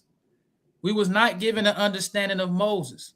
You know what I'm saying? Because the original scriptures that the prophets brought was tampered with by the white man to rule us. You know what I'm saying? They gave us a Bible to rule us. And these passages like, bless those who despitefully use you, making us to believe this is what Jesus said. He didn't say that. That's according to Matthew or according to Luke. So let me ask you this. What does the Quran say about the Bible? The Quran doesn't say Bible at all. The Quran talks about what does it say about the text that the Bible is based on? It lets us know for a fact that Allah revealed the Torah to Moses and he revealed the Gospels to Jesus. But it lets us know that the Jews and the Christians altered the words. So the Quran says that the Bible was altered. Yes, sir. What we call the Bible, it says the Torah and the Gospels. That's how the Quran, it don't say the Bible. It says the Torah. And it legit say the Torah and the Gospels were altered. Yes, it says that the Jews altered words. Just like for an example, when you read in the Bible where it talks about Ishmael, because the Jews, that's one of their main stories about Abraham, Sarah, and Hagar. When you read in Genesis where it talks about Sarah kicking Hagar out because they say that Ishmael was making fun of Isaac. Now, in the story, it's writing it as if Hagar was in the wilderness with Ishmael when he was a baby, because it's saying she carried him on her shoulder. She put him under a brush. But Ishmael is 17 years older than Isaac. So if Sarah actually kicked Hagar out and told her to go into the wilderness, Ishmael would have been 17 years old. She couldn't have carried him on her shoulder. She couldn't have put him under a bush and acting like, oh, I don't want to hear my baby cry and die. The story is written, when you read it in the Bible, is written as if Ishmael was a baby. So we know that story has been altered, because if Sarah kicked Hagar out because Ishmael was making fun of Isaac, Ishmael would have been like 16 or 17 years old. But the story is where does it say Ishmael is 17 years older than Isaac? Because it tells you the age of Abraham when Isaac was born, and it tells you the age of Abraham when Ishmael was born. Okay. So the difference is 17 years. So listen, bro. So the Jews want to make it seem like some covenant is with them and God only loved them. So they alter the story. And when you read the story, you see these alterations in the story. So when I do this, once I do the paper on is Islam anti-black, I'm gonna send you the article, and then I want you to come back on and break down why that's incorrect. No doubt. Jose, any more questions for my brother Khalil? Well, isn't there a hadith or some writings that said the Prophet Muhammad swore on the Torah and he had Jewish friends and he had respect for Christianity and Judaism?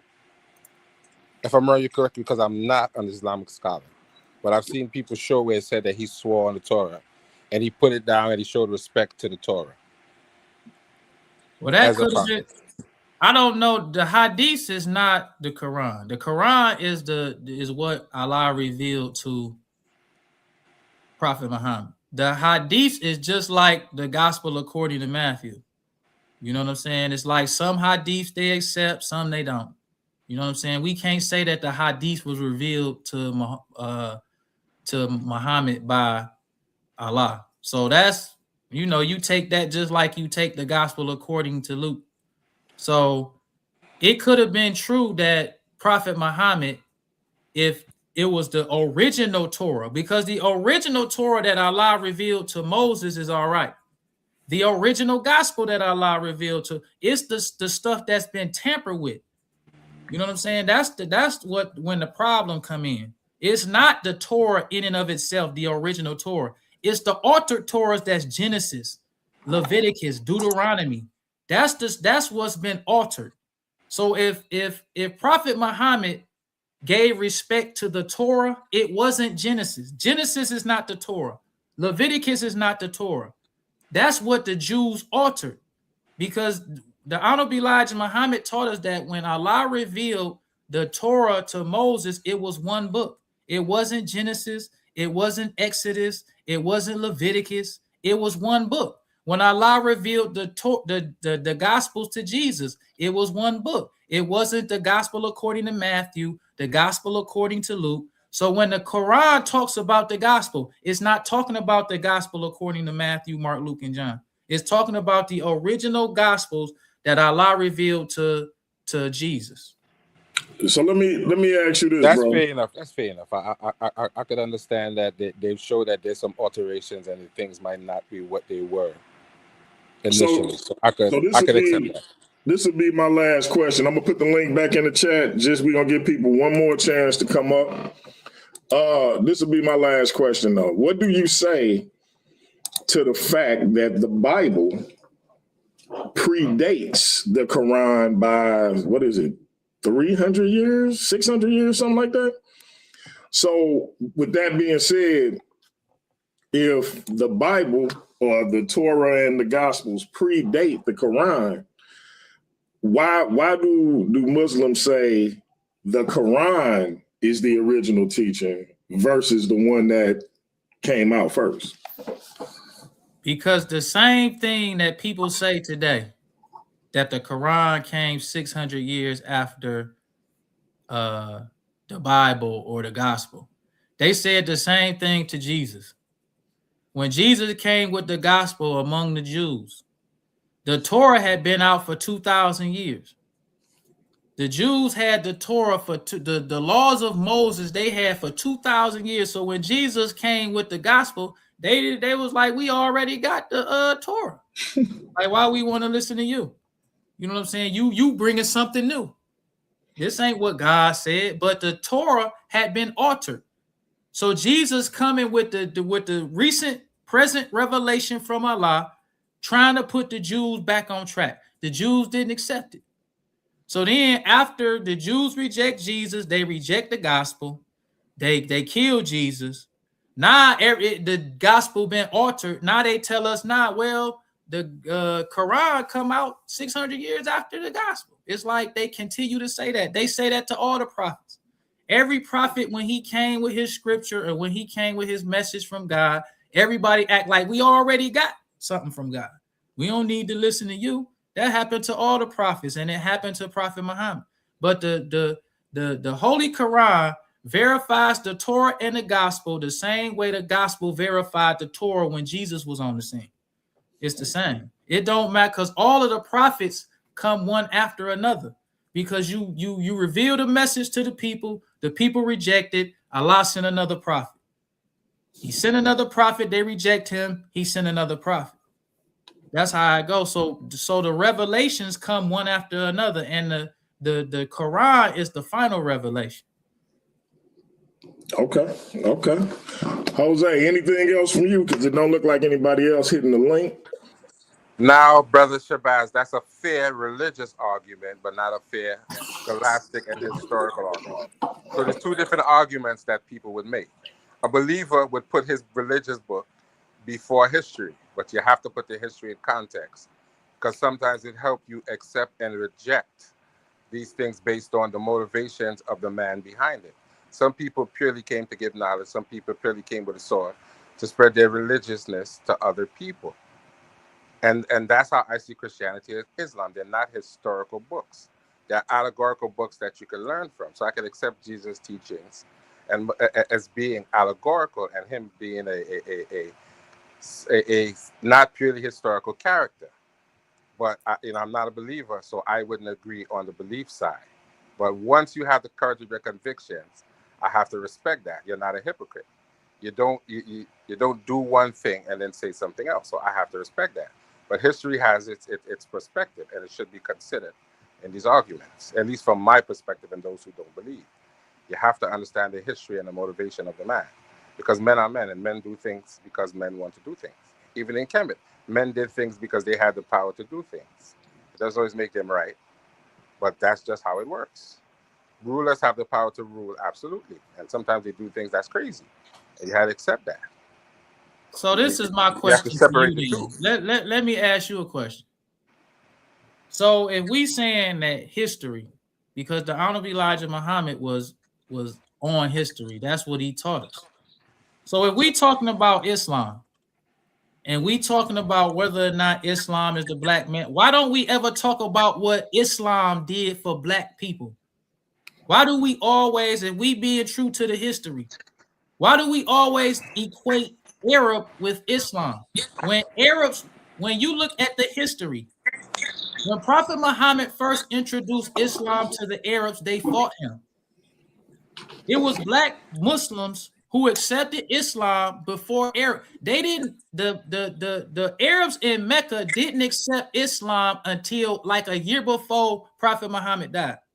Prophet Muhammad had, and we talking about history, Prophet Muhammad had to leave Mecca to go to Medina because the Arabs in Mecca didn't accept Islam. It had already been Muslims, black African Muslims who accepted Islam in Mecca. They had already did the hijrah to Ethiopia twice, and they had an African community practicing Islam in Ethiopia before the Arabs accepted it. So if we talking about history and we being true to the history, why we don't never make it clear that when Prophet Muhammad first introduced Islam to the Arabs, they rejected it. They fought against it. They tortured Africans who accepted Islam. Bilal was an African. He accepted Islam before the Arabs.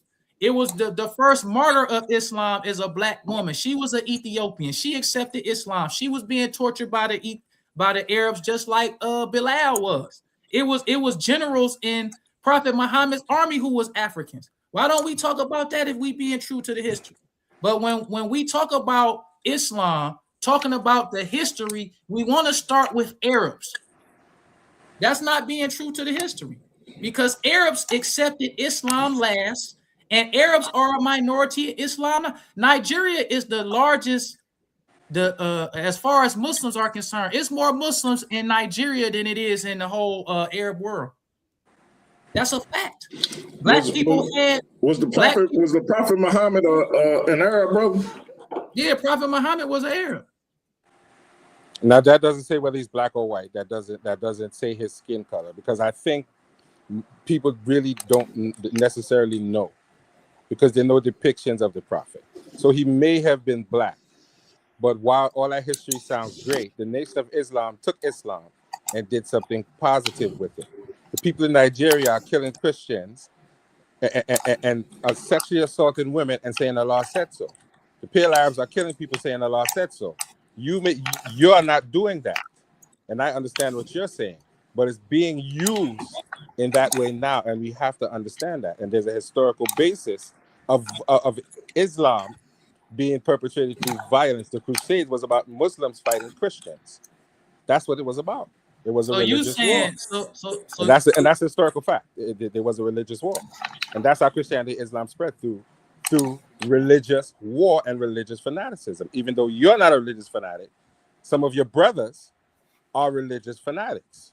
They're very much religious fanatics, and you should speak out against the fanaticism if you're being fair, because you're not a fanatic. You should tell them that is not what it should be used for. It should be used for something more positive. But it's really destroying African culture today. Islam is destroying African culture, and it's bringing a lot of violence, and that's a fact. We can't get past that. So let me ask you this. We talked about the history of how Arabs accepted Islam last, because Islam did not start with them. The Arabs were savages. When Islam was presented to them, the Arabs had to change. The Arabs were warring tribes. Islam united them. It wasn't nothing that Arabs came up, just like the Jewish, when Jesus came to the Jews. It was not nothing that they came up. They had to submit to rules and laws that already pre-existed before them. The Arabs, they had to change. They used to bury their daughters. They was warring tribes. They wasn't united. But Islam united them. They was a united country. They stopped being savages. They stopped being polytheists. Because Islam is not a religion of Arab people. It's a religion of rules and laws that you only are a Muslim if you adhere to those rules and laws.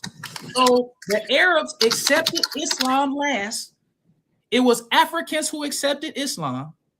Africans in Africa and Ethiopia, the Ethiopian king, when the black Muslims was being persecuted in Mecca, they went to Ethiopia. The Ethiopian king heard what they were saying. They was telling them what Islam is, and they gave them a place of refuge in Africa, and they was practicing Islam in Africa. Like, why is that not taught? But people try to equate Islam with Arab. So if Arabs do something, because the thing about the difference between Christianity and the difference between Islam, when you read in the Holy Quran, Allah don't say, I'm the God of Muhammad, Ishmael, and the Arabs. He say, I'm the Lord of the worlds. He say, everybody submit to my will. He say, I raised up prophets and messengers for all people. It ain't no religion where Arabs can force it on a slave to say, the Holy Quran say, bless those who despitefully use you. Where it say that?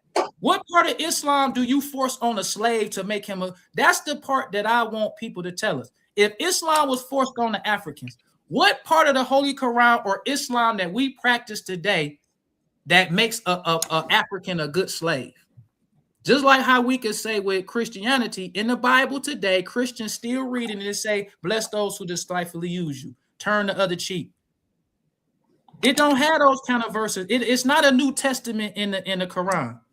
It say, fight with those who fight with you.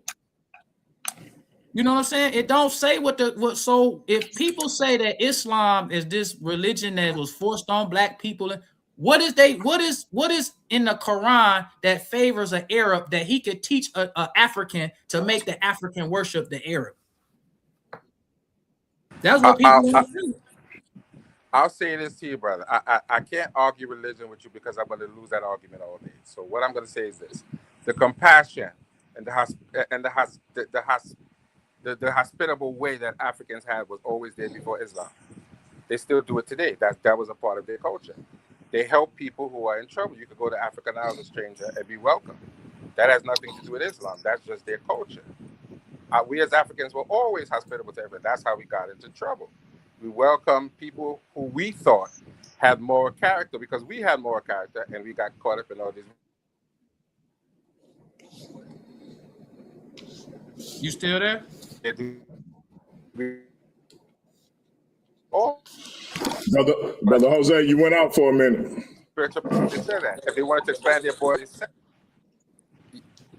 are you hearing me now? Salute to the sister. Salute to the sister. Yeah, we hear you. Right. Appreciate that super chat. Appreciate that super chat. The people of ancient Canada were very honest about their motivations. If they thought it was a righteous war, they said we're fighting for Ma'at. If they wanted to expand their borders, they said that. If they wanted to go and take your resources, they said that. They didn't lie about what their motivation was. They had several motivations for doing what they did. So, we have to go back and understand that. But this is the argument. Now we're in this culture where we lie, we do other things.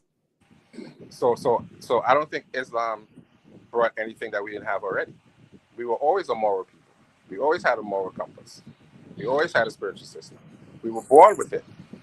That's part of African culture. You're born with a system. You're born with a fully formed culture, and it belongs to you. Nobody can take that from you. That's it. We have to convert to Islam and Christianity. We don't have to convert to being to Kemetic spirituality or Yoruba. We're born with it. It was given to us by our ancestors. We let someone else run away with it and use it, and now we're using things that are not indigenous to our culture, and that's not the best thing.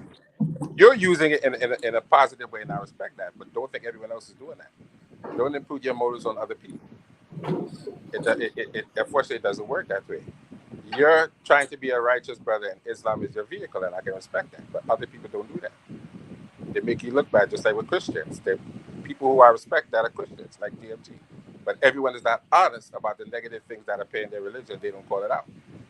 They want to accept. You understand? They want to pick and choose what's real, what's literal, and what's not literal. They flip-flop. You don't do that. And that's the problem I have with people. You can't flip-flop on your religion.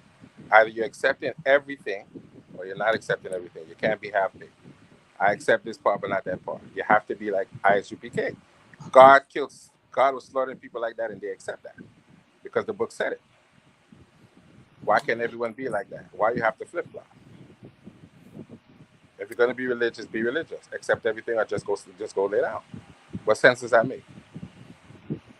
This is my argument and my response to that. I believe it's in George Jackson's book.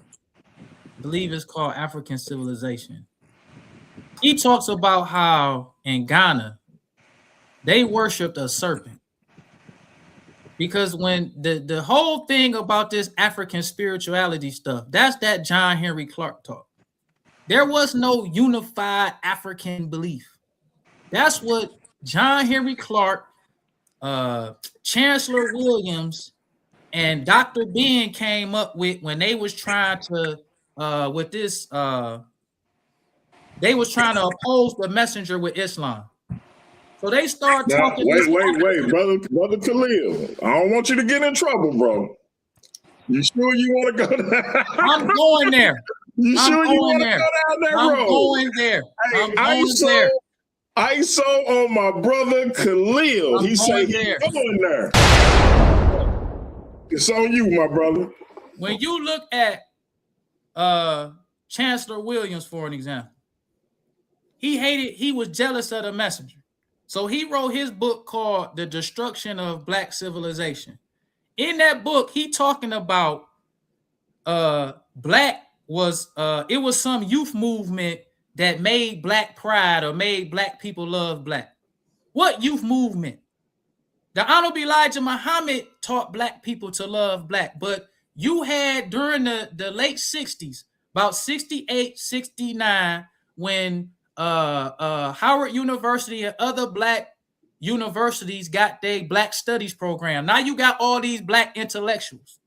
The Honorable Elijah Muhammad had Islam on lock, he had America on lock, and he had the black man on lock.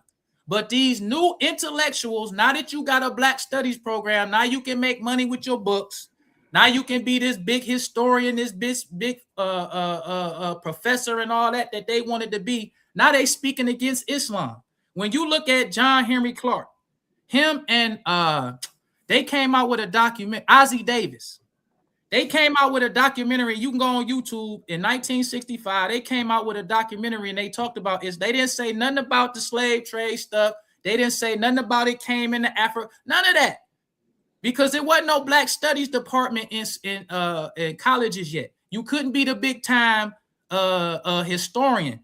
Like J.A. Rogers wasn't a big time. When you read what J.A. Rogers said about Islam, it's totally different from what Chancellor Williams say. It's totally different from what Dr. Bean say, because when he was writing history, it wasn't black people wasn't reading history. He was doing it because he loved history. He would go to these certain places, get the history, and show it to the black man. When he talked about Islam, he praised Islam. But when these new intellectuals come, when these black studies departments pop up in the late 60s, 68, 69, now they talking against Islam because they want to speak against the messenger. But when you look at Islam and what Islam did to the black man, black people had empires in Africa, Muslim empires. It's like when you look at J.A. Rogers, would not only would he give you the history of Islam, he'll give you them old documents like that's still written in Arabic. He never talked about Islam like how Chancellor Williams and Dr. Ben them talked about Islam. He praised Islam for black people. But hey, my brother Khalil. Yes, sir. I want you to finish your thought. Hey, Jose, run the panel for me. We got a brother up here. I don't want to mess up the brother name, but I do believe he is Israelite, and he may give you what you're looking for in terms of a debate as well. I'm familiar with the brother. I just don't know the correct pronunciation of your name, bro. So I won't butcher it. But my brother Jose gonna give you a chance to introduce yourself once Khalil get done. I gotta go pay a water bill, but I'll be back shortly. So that's my argument. If you look at the history and how Islam was being presented before the late 60s, when black studies departments was in schools, they talk about it totally different, because now they competing with the Honorable Elijah Muhammad, and he made Islam front and center in America. So all of the black intellectuals that wanted to come with this African spirituality stuff, like all of Africa had one belief, that's not true. They had many different beliefs in Africa. Some of them worshiping serpents. You know what I'm saying? When you read these history books, it was no African spirituality. Like they all had one belief. That stuff that they coming up with, that Dr. Ben them talking about, it wasn't no one belief. They practice savagery and stuff in Africa too. Let me say this. There is only one system in Africa: ancestor veneration. People just put it in their own context and their own language. There's nothing different. Because if I do a Kemetic ritual in Ghana, they'll understand exactly what's going on. If I take it to Nigeria, they'll understand what's going on. They have these deities were universal in West Africa. They have Amun and all these deities in West Africa. They're not two separate cultures. They say that one comes from the other. There's no separation. As far as understanding of their spiritual system, there never was and there never will be. The confusion comes in when other people come in and give them things that are not indigenous. That is where the confusion comes in. An African is never confused when another African says something or does something spiritually, because they have a instinctive, natural understanding of what is going on, even if they don't understand the language. That's a fact. Do you know of what George G. Jackson, when he was talking about in Ghana, they worship serpents? I'm going to be honest. I'm one of those people who was a newcomer, and I have not really looked into these books as I should. So I don't want to comment on something that I haven't really read. I don't want to do that. Okay. But they definitely do have iconography talking about serpents for sure. Definitely, even in Kemet, they deal with serpents on several different levels. for sure. I'm not disputing that. They talk about it. They talk about the cobra, and all of these different things are representative of something specific in their spiritual system. Because that particular, when you look at the text, that particular cobra was created when Ra came as a man, and he drew it on the ground, and they say a Set created it, and it bit him, and when it bit him, he started to die. So as he started to die, he went to her, and this was all a plot to get him to reveal his name. So that particular serpent represents the idea that if you don't control your power, you can hurt yourself with your own power unknowingly, because even though he's a human, he's still extremely powerful. Jose, you were supposed to introduce the other brother, man. Sorry. Let me introduce my Hebrew Israelite brother, because Brother Khalil pulled me into this conversation, so I apologize, my brother. You all good. You all good. Go ahead, brother. How you guys doing today? Doing great. Doing good. That's good.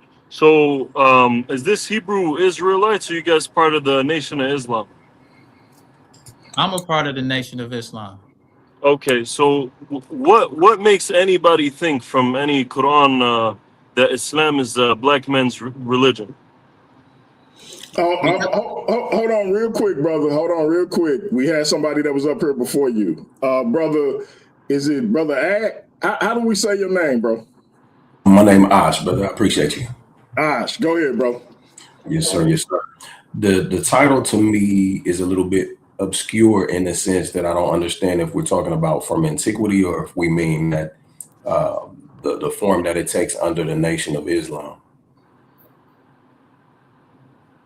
Khalil, that was for you.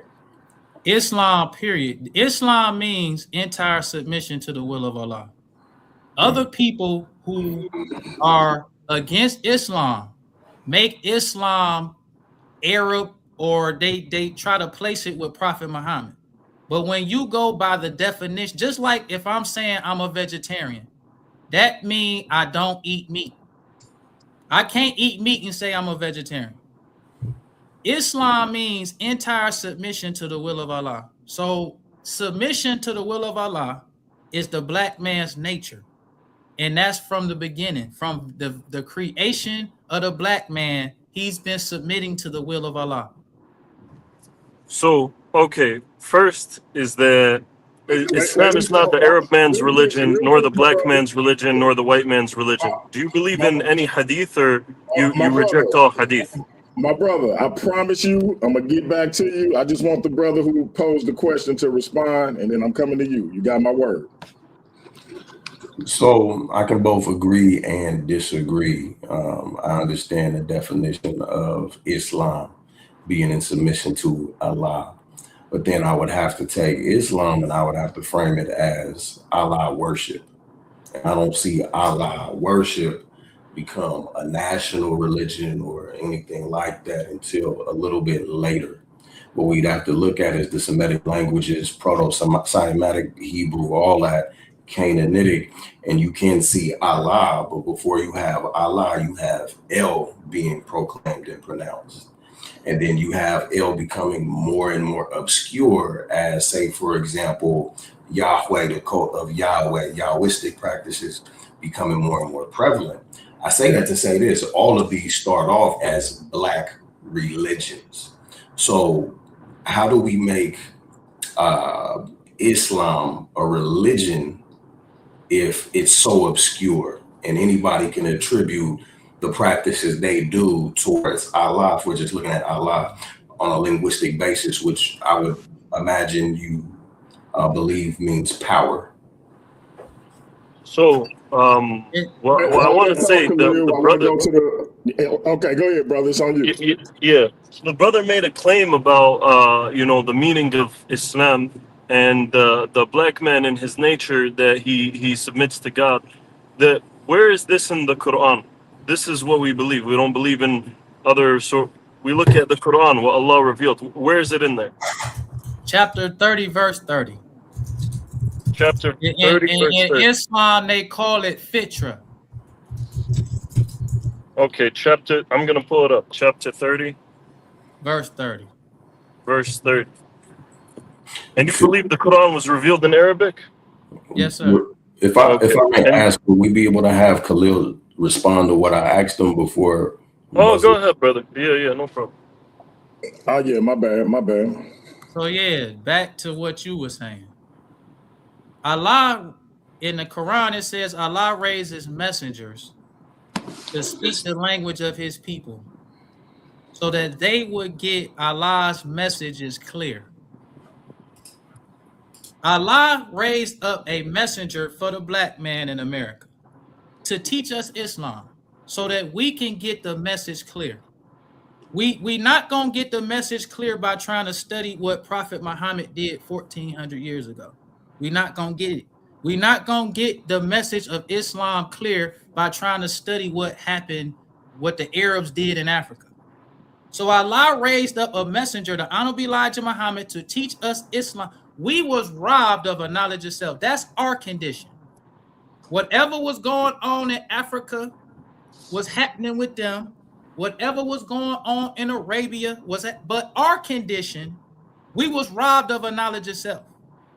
So when the Honorable Elijah Muhammad giving us Islam or Allah's message is clear, he completely transformed the black man.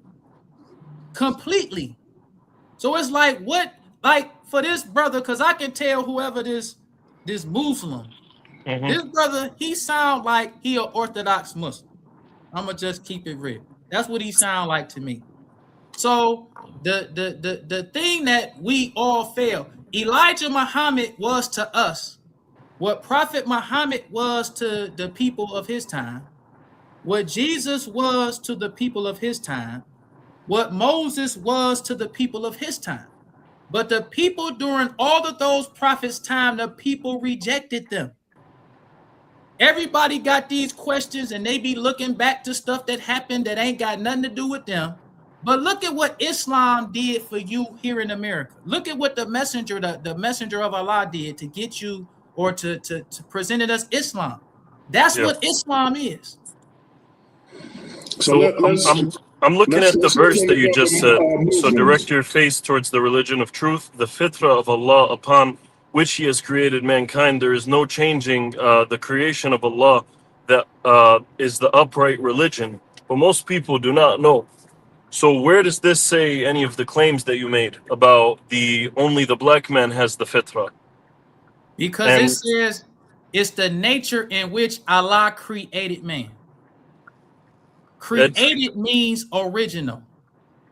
Because if you watch my presentation, because I'm pretty sure you're an Orthodox Muslim. Yes.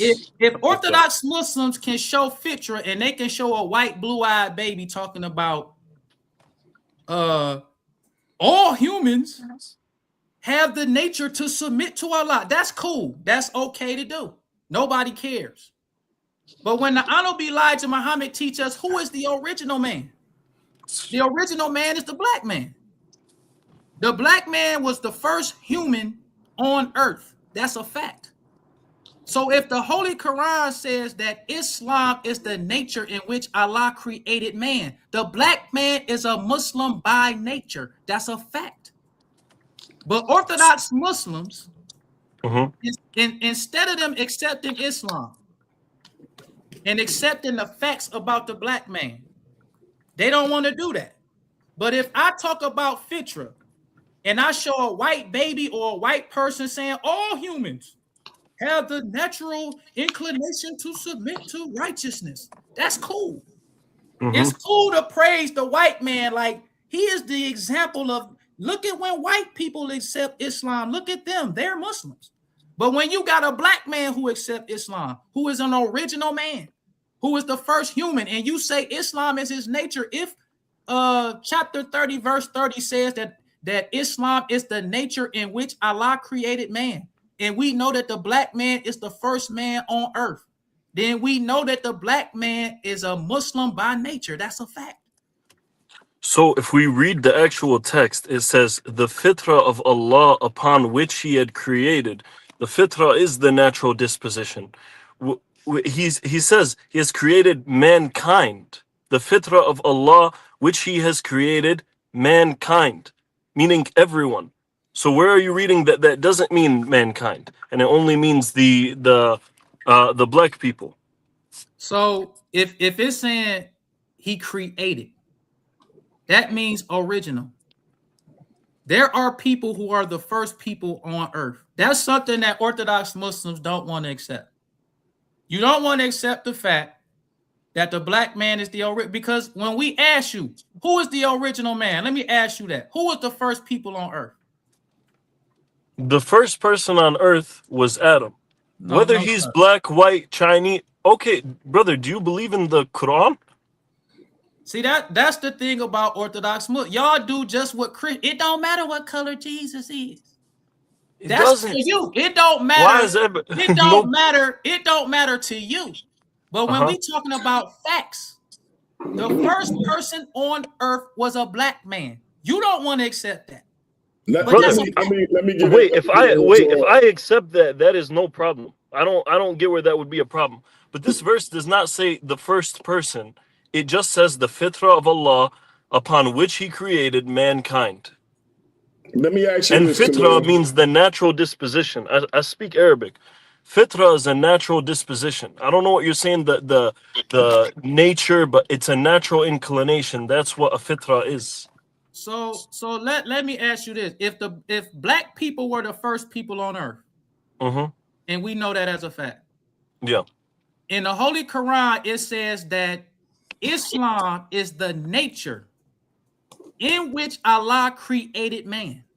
So if the black man is the first man, we don't know how long the black man, well, the Honorable Elijah Muhammad taught us that the black man been on earth for 76 trillion years. That's the date he gives us. So the black man been on earth for trillions of years. So if he is the original man and the first man, if Allah created man with the nature of Islam, then the black man is a Muslim by nature. Where did you get that the word fitrah means just nature? It's a natural it's an inclination. It's a natural inclination, right? Yes, it's not a nature. So if a human being has the natural inclination, just like a animal has the natural inclination to, like a bird has the natural inclination to fly. We can say it's in the nature, it's in the bird's nature to fly. Anything that comes natural to you is your nature. The Holy Quran says that it is the nature in which Allah created men. It's the natural inclination which Allah created in mankind. Mankind is all people. So where do you get that this mankind is not referring to all people and it's only referring to the first people? Let me get in here because I got a question for each of y'all. I'm gonna start with the brother Muslim. Do you take issue with black people being Muslims? Never. Hell no. Definitely not. I know it sounds like a crazy question, but That's a crazy question. I promise you I asked for a reason. Yeah.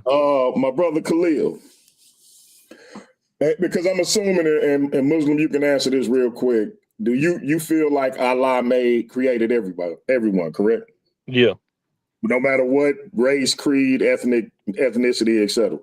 Of course. Okay. My brother Khalil, do you take issue with anyone besides black people being a Muslim? And then the follow-up question is, do you believe Allah created everyone in terms of ethnicity, race, etc.? I don't have issue with anybody being a Muslim. But what I have issue with is Arabs think that Islam revolves around them. They think that they interpret and tell us what Islam means. Like he interpreting that to say mankind. It don't say man, it says men. If you have an original person, we know that there are first people. That's a fact. We know that the first people were black. That's a fact. Just like we know Jesus black now. These are the things that all of these religious people tried to hide from the black man. So when we talk that if the Holy Quran says that Islam is the nature in which he created men, and if we are the original people, then that means that the black man is a Muslim by nature. We're not saying that other people don't have the nature of Islam. We just saying that the black man was created with the nature of Islam. He the first man. So Islam, the black man is a Muslim by nature. That's what we saying. Okay, so let me remember the follow-up question. Do you believe Allah created everyone, each ethnicity? No, sir. Oh, what the? Which ethnicity do you feel like he didn't create? The white race. Wow. So he created every There's other another race. God who created Yes, him? sir. Yaqub, the honor be like, you What? can go to Holy Quran. A'udhu billah, man. I believe Break down the Yaqub story. In the Holy Quran, I believe it's chapter 15. That chapter 15, where it talks about Allah created the black man from, or Allah created man, a mortal from sounding clay of black mud fashioned into shape. Are you familiar with that verse? Yeah. But I gotta, not so familiar. I gotta look at it again. So that's a fact. In the Holy Quran, Allah says he created man from sounding clay of black mud fashioned into shape. He said when he created this man, he had all of the angels to bow down in submission to him. But the only one who didn't bow down was Iblis. Yeah. Iblis said, I'm not bowing down to this mortal who you created of sounding clay of black mud fashioned into shape. So Allah asked him why he wasn't. And he told him why. Then Allah said that Iblis is cursed until the day of judgment. The Honorable Elijah Muhammad taught us that the black man is the one who talks about who is made of sounding clay of black mud fashioned into shape, and Iblis is the white race. And where's that in the Quran? That's what the Quran is saying. That's a story. When it talks about Allah created man of sounding, man is not made of clay. Hey, brother, I asked the brother who fell off, brother, I apologize. Hit me up and we can do something. And if you want to follow up with brother Khalil, I'll set something up for the two of y'all. I apologize. I was coming back around to you. So, but I see you fell off. Hit me up and we'll put something together with you and brother Khalil. Y'all continue y'all conversation. Yeah, so when Allah says that he created you as different people with different colors and different tongues so that you may get to learn more about one another, how could this be that the white man is the devil if Allah is saying that he created us in different colors and different tongues so it could be a sign of him? Because I believe it's chapter 2. It's chapter 2, verse 30, I believe, where the Honorable Elijah Muhammad taught us this is Yaqub. He said, I am going to place a ruler in the earth. And the angel said, what are you going to place in the earth but causes mischief and bloodshed? He says, I know what you know not. This is Yaqub, the father of the white race. The Honorable Elijah Muhammad taught us that Yaqub was born with a determined idea to graft the people from the black man, to make a people to rule the black man. So when in chapter 2, verse 30, Yaqub is talking to his uncle. And he's telling his uncle that he's going to place a ruler in the earth. The uncle said, what would you make but will cause bloodshed and mischief? Because you already had people on the earth. And if Yaqub was going to make a ruler, that's going to cause bloodshed amongst the people who are already here. Where does it say you already had people on the earth? Because he's talking to another person. He's talking to an angel. And when your Lord said to the angels. Angels are people. And where's the evidence for that? The Honorable Elijah Muhammad taught us that the angels are people. Do you believe? So it sounds like you're saying you believe in the Quran, but Elijah Muhammad sounds like he's got his own Quran. Because I'm looking at the Quran right here, and it's not saying anything that he says. So are you a Sunni Muslim? Yes. Do y'all have scholars who interpret the Quran for you? Yes, by actually reading what it says. Right. They don't just make up things. So where do they get it? Where do they get it from? When they tell you, because you have different scholars that say certain things is haram, certain scholars that say it's not. So Yes. if one scholar says that this particular thing is haram, then you have another scholar that say it's not. Then they not getting it from Allah. They getting it from themselves. No, I can tell you exactly where they get it from. So there's Quran sometimes explains Quran, right? So Quran passages could sometimes give context to other Quran passages. Then we have Hadith, which is the sayings of the Prophet Muhammad ﷺ that can explain Quran because he's the messenger of God. And we have the what do you call it? Qiyas, which is extrapolations. So all of these, they have to be from the Quran. Even the scholars themselves, they say, if I say anything that goes against the Quran and the Prophet, reject my opinion and follow the Quran and the Prophet. That's what each one of the scholars say. So all that they do is extrapolations of the meaning of the Quran. But it's clear they don't make up things and put it into the Quran. They explain the reasoning by using the Hadith, by using the Quran, by using other ayat, other verses that explain each other. But whatever the scholars is using, they not getting it from Allah. They only use what Allah has revealed. Right. The Honorable Elijah Muhammad used what Allah revealed. Where? Plus, that's my point. Like, he was taught by Allah. I'm saying when the Prophet when Allah says in the Quran, وَمَا أَرْسَلْنَاكَ إِلَّا رَحْمَةً لِلْعَالَمِينَ, and we have not sent you except as a mercy to the world. So he's saying to the Prophet ﷺ. That means, what does that mean to you? Say again. وَمَا أَرْسَلْنَاكَ إِلَّا رَحْمَةً لِلْعَالَمِينَ. He's talking to the Prophet Muhammad, right? We have not sent you except as a mercy to the worlds, right? So what does that mean to you? Because he says to the worlds, he doesn't say to the worlds except for the white man. The thing that you missing is in chapter 15. Allah told Iblis, you are cursed until the day of resurrection. Yeah. In chapter 2, verse 30, Yaqub, when he says, I'm going to place a ruler in the earth, this ruler is going to cause mischief and bloodshed. That's what the ruler is going to do. And that's the thing about Orthodox Muslims that I'm going to say. Orthodox Muslims, hold on, let me finish. Go ahead, brother.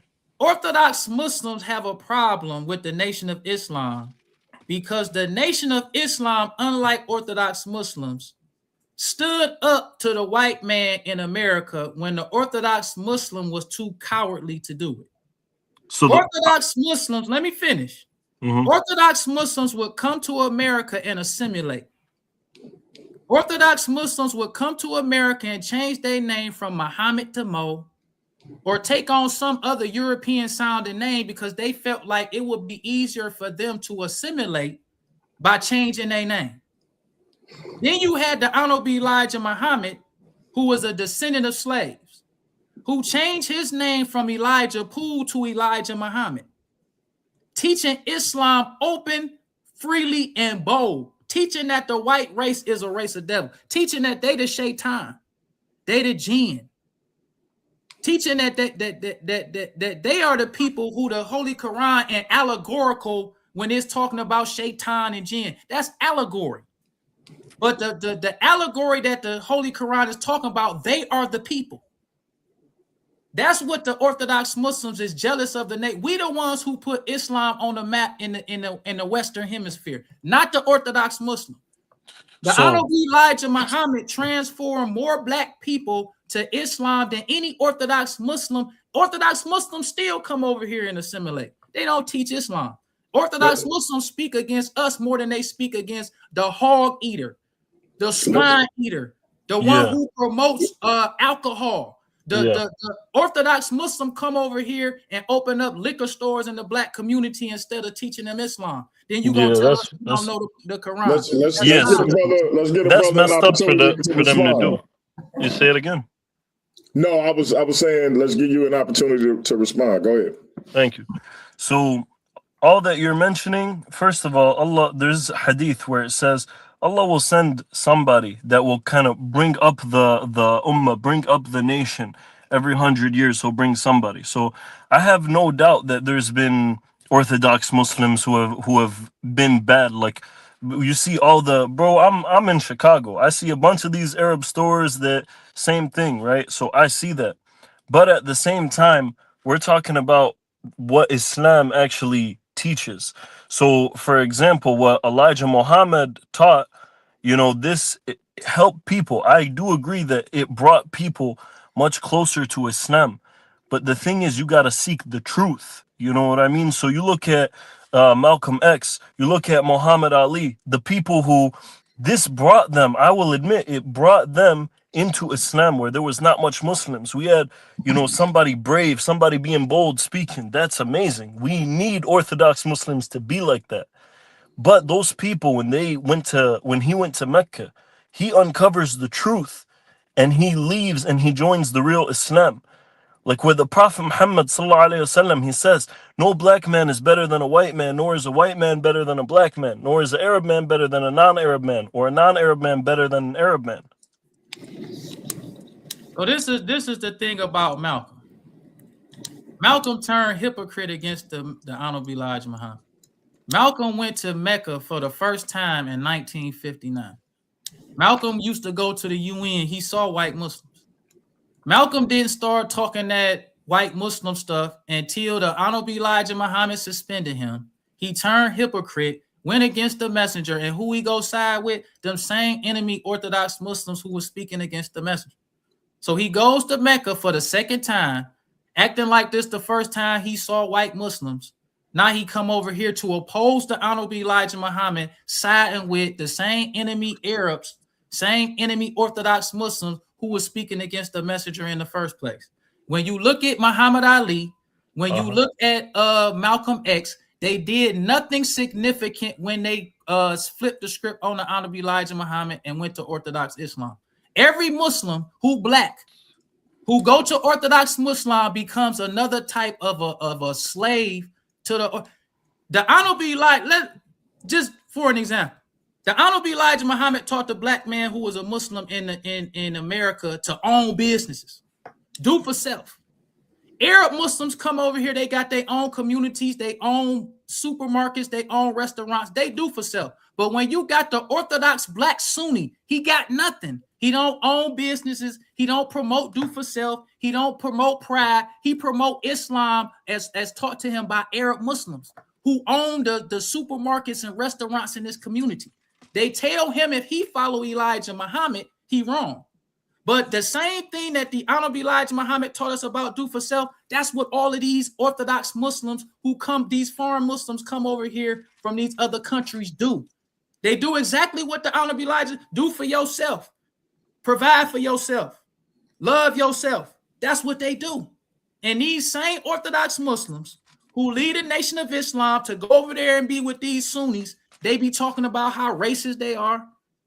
You had a brother, it was a brother, I saw him. He was in the Nation of Islam under the Honorable Elijah Muhammad, where the Honorable Elijah Muhammad set up for them stores, restaurants, supermarkets, all that. So he rejects Elijah Muhammad, say, oh, he ain't teach true Islam. So now he went to a Orthodox Muslims store talking about the Orthodox Muslims shouldn't sell alcohol and cigarettes to black people. It's like you had your own supermarket. Why are you telling him what he can't do? That's his store. Elijah Muhammad taught you how to own your own store, but you reject that. You go to the Orthodox Muslim who tell you, oh, Elijah Muhammad wrong, so you can go to his store. I see these same black people who used to be like Siraj Rahaj. It's okay for Siraj Rahaj to have fundraisers for people in Yemen, have fundraisers for all these overseas Muslims, but if Siraj Rahaj go out to his own black community that's struggling and try to help them like them Sunnis be getting him to be Mr. Fundraiser, now you wrong. All them black, All them black Muslims who Sunnis, it's okay for you to join on with the Arabs when they want to send money back to these struggling places that's overseas. But when it comes to your own community that's struggling, it's okay for them same Orthodox Muslims who talking about they practicing Islam, who going on the Hajj, selling liquor, selling pork, selling cigarettes, selling lottery tickets. That never happened under the Honorable Elijah Muhammad. The Honorable Elijah Muhammad was taking a black man off alcohol. So stop him from smoking. But yeah. that's not let's let the brother respond. Yeah. So you don't judge the religion by the people that follow it. You judge the people by how they follow the religion. So all these people that they go and they do wrong things, I think that black Sunni Muslim should own his own business. He should have his own business. Same with the white Sunni Muslim, same with any Sunni Muslim, right? But when we look at what the actual Quran teaches, the teachings of the Quran, where, you know, we actually try to see what is the Quran saying. And you know, 85% of Muslims in the world are not Arab. Only 15% of Muslims are Arab. Right? So what would you say about the verse that says, A'udhu billahi minash shaitanir rajim, Bismillahir Rahmanir Rahim, Hamim, تنزيل من الرحمن الرحيم كتاب فصلت آياته قرآنا عربيا لقوم يعلمون, which is that we had sent this book in the Arabic language so that you may understand. And we have the scholars, the Prophet himself and the people who lived around him, who spoke the language, who seen him get the revelation from Allah. This is the one who got the revelation. What do you say about the hadith? Do you reject hadith? The Honorable Elijah Muhammad, he never taught us. He mentioned some stuff in the hadith when he talked about how, I think it's in the hadith where it talk about a reformer will come every 100 years. Yes, yeah. But he didn't. The hadith, he never taught us a whole lot about hadith, because hadith is just like how you have in the Bible when they're talking about the gospel according to Matthew. That's not from Allah. That's from somebody else. That's what they saying.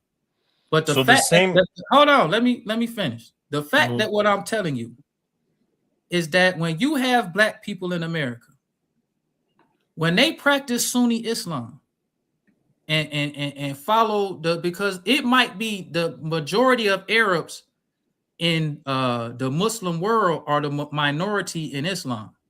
But when the white man tried to oppose the Honorable Elijah Muhammad and the Nation of Islam, he doctored up the Immigration Act. And he seek after these Arabs. That's why in America and in Detroit, you have more Arabs in Detroit than you have anywhere in the Muslim world. It's more Arab Muslims here in the city of Detroit than you have anywhere in the world. Because the white man, when he wanted to oppose the Honorable Elijah Muhammad, he didn't want a whole lot of Muslims here. So the immigration acts that they had before 1965, I believe it was, they wasn't allowing Arabs to come over here and spread Islam like that. It wasn't until the white man, who had nothing to teach against what the Honorable Elijah Muhammad was teaching, he had no defense.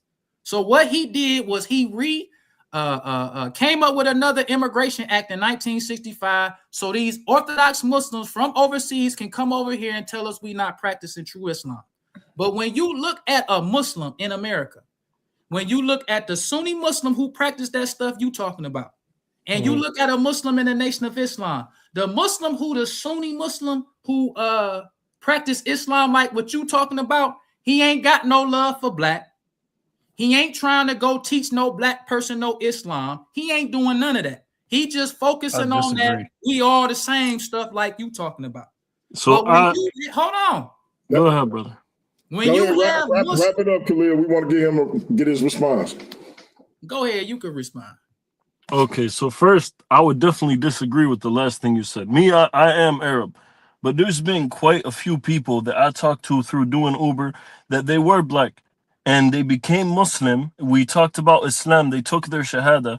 And then I go and I meet with them. I got the guy a Quran. I got him a prayer mat. We go and we text and we call and we meet in the mosque.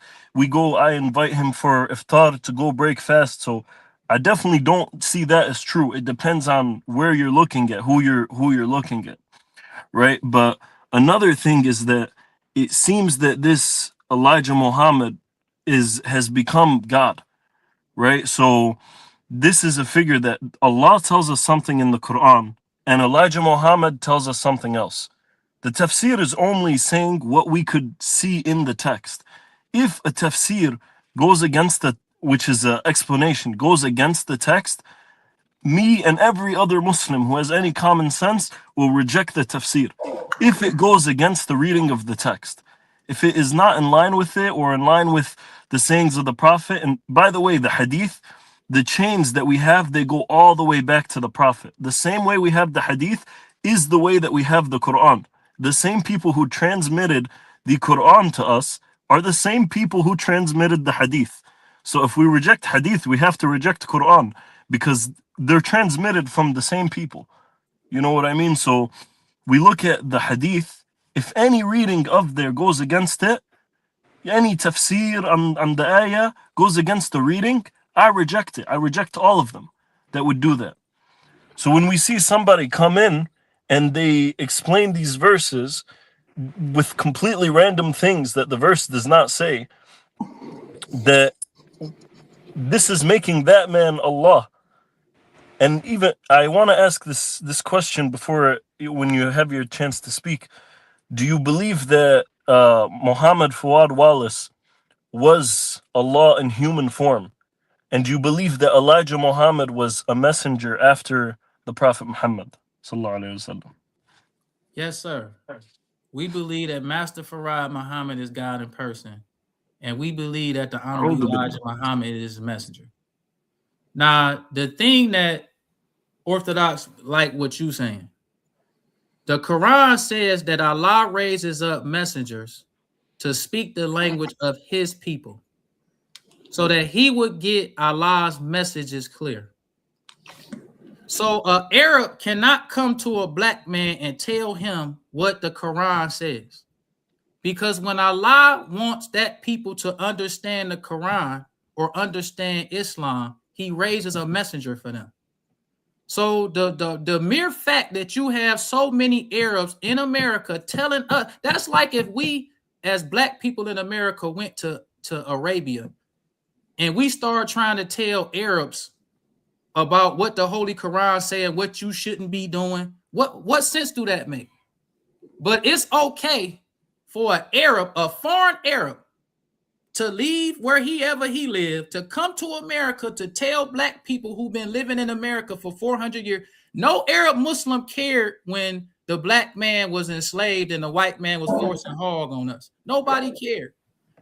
Only time that these Arab Muslims pretend to care is when the Honorable Elijah Muhammad clean us up. He make us Muslims. Now we have businesses. We have success. And instead of these Arab Muslims coming over here speaking against what the white man did to the black, because when you had a civil rights movement, where the Arab Muslims who telling the white man he shouldn't be lynching black people? Where the Arab Muslim that's telling the white man he shouldn't serve us hog, he shouldn't have took our name? Y'all don't do none of that. Y'all come over here from y'all countries, then y'all side with the same white man who used to rape black women and hang black men from trees. Y'all side with them and act like they the Muslims.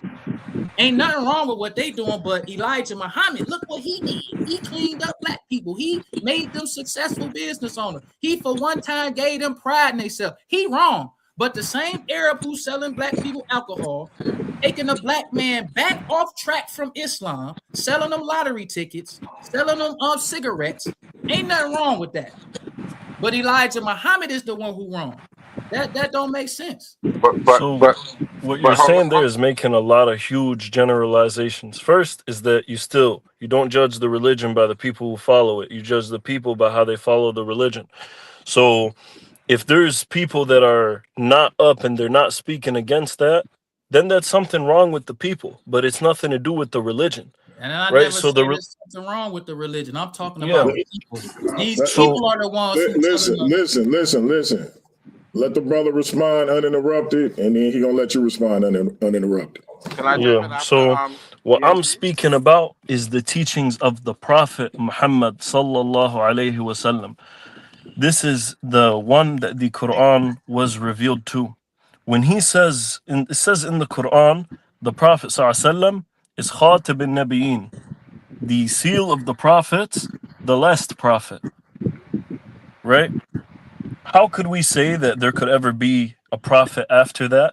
And also, how could we say Allah came into a human form and was this man walking around on earth? This is making us the Christians. This is that Allah coming into human form and walking around on earth. We become the Christians like this.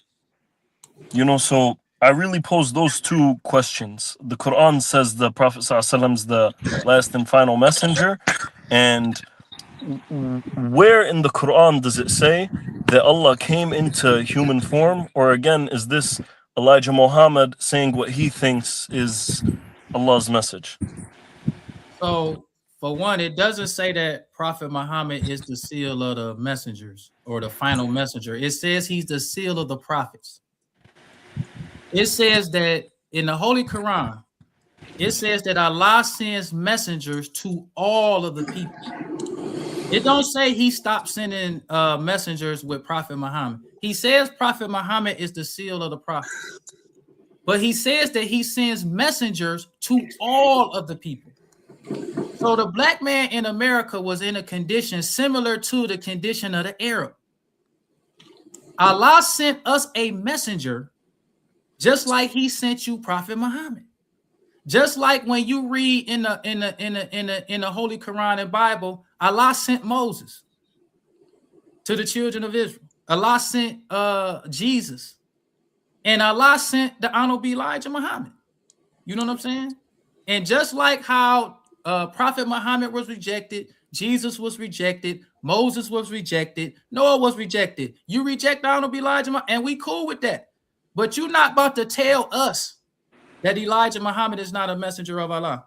He did the same thing for us that you say that the Arabs were a warring tribe. They wasn't united. Prophet Muhammad united them. The Honorable Elijah Muhammad united us. We were spook worshipers. The Arabs was polytheists. Prophet Muhammad showed them who the one God is. The Honorable Elijah Muhammad did the same thing for us. We was deaf, dumb, and blind. We didn't own our own. We didn't have no pride in ourselves. Elijah Muhammad did all that for us. So to you and these Arab scholars who interpret the Holy Quran for them, maybe Elijah Muhammad ain't nothing to you. But to us, he the messenger of Allah. Just like with Prophet Muhammad, the Jews didn't accept him. They didn't think that Prophet Muhammad was nothing, but to the Arabs, he was something. All right, we're gonna let the brother respond, but before you do, Jose, you wanted to say something? Let me say something here. Brother Khalil is getting me upset because he's making it hard for me to disagree with him. So that's the one thing I want to say. But I'm still gonna maintain this person is coming on here. He's a pale Arab and he's not understanding my issue with Islam. I see it as pale Arabs who abuse black people in the name of Allah. That is my problem with Islam. You're doing, Brother Khalil, what black people do. They take something that's not the best and make it decent. They remix it into something decent. Originally, it was not something meant for the black man. Okay, the nation of you're Islam. not putting, real quick, Jose, I just want to clarify something. You're not putting what happened to people at the hands of some Muslims on this brother that's on the panel with us, are you? What I'm saying is this. I think people that look like him perpetrated these things. Maybe he didn't do it, and maybe he's not a racist. I don't know. But people that look like him did this and place no value on being black, and they did it in the name of Allah. They still do it in the name of Allah, and that is my problem. I don't see it as being a black man's religion. I see brothers like Khalil Shabazz turning it into something that he wants to be positive for the black man, and I respect him doing that. But I'm still going to say it didn't come from people that look like us. We do what we always do. We make things decent and we clean it up because that is our nature. We're not savages. So when we accept something, we're remixing it and we're making it better. But the history shows us that pale Arabs attacked Egypt in the name of Allah and got beat up by super black people called Magi archers. They got their eyes shot out. And then after that, they called for enslavement after, and that's a fact. Those people did that did not look like us. But people that look like us defended the country because that was their job to the end, till they couldn't fight anymore. And this is where I have a problem with Islam. It traditionally is not a black man's religion. The people that did that didn't look like us. He doesn't look like us. So he's never going to understand what you're saying. He doesn't understand the struggle of being a black man and being treated badly by everyone that you come in contact with. He can't understand that struggle. Maybe he's not racist, but he's not going to understand what you're saying. You're saying the Elijah Muhammad took something, made it good, and used that to help black people. I understand that, but he can't understand what you're saying. He's not one of us. He'll never understand. Before we say he can't understand, let's let the brother respond first to Khalil and then to you, Jose, or in whatever order he wants to, and let's let him do it uninterrupted. Go ahead, brother. Okay, can you hear me? Loud and clear. Okay, so when I don't, at this point I barely even remember his. I remember some of his points there, but when Allah, he says there is nothing alike unto him, that's in Quran 42:11.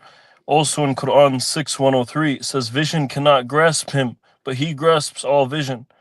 And then in Quran 112:4, there is nothing comparable to him. Vision can grasp a human being, Muhammad Fawad Wallace. And then also the where the Quran says Muhammad is the messenger of Allah and the seal of all prophets.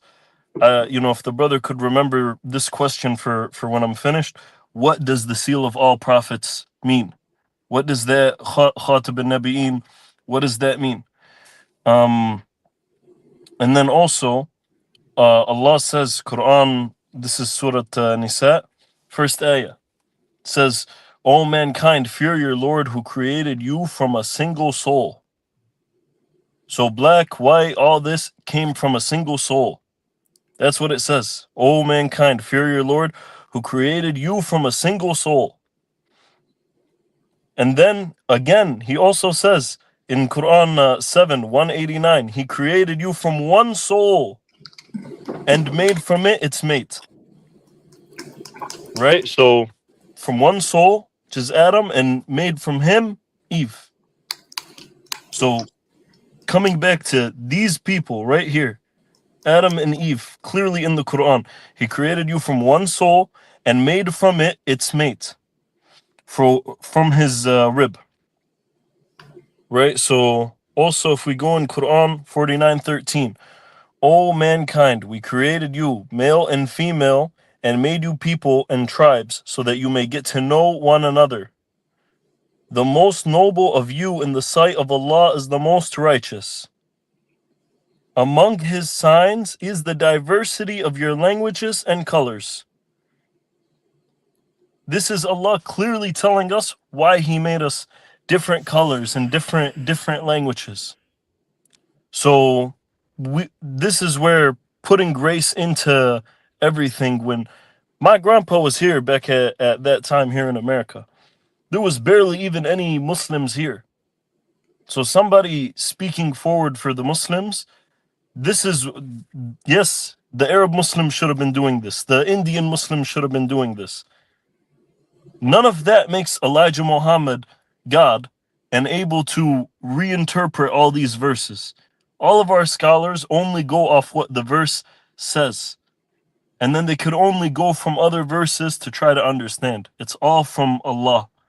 But where do we get the understanding? "O mankind, we created you from male and female and made you people and tribes that you may get to know one another. The most noble of you in the sight of Allah is the most righteous." Where can we look at that text? If any scholar looked at that text, I don't care how Arab he is, and he says this means the most noble of the black of you, and we created you as a sign to get to know about one another, is just not including the white people. Bro, I would laugh at this scholar, this so-called scholar who's speaking to me. So, yeah, I would like to, hopefully see if you could address these verses that I mentioned. Can I respond? It's on you, Khalil. The Arab Muslims interpret the Holy Quran for their benefit.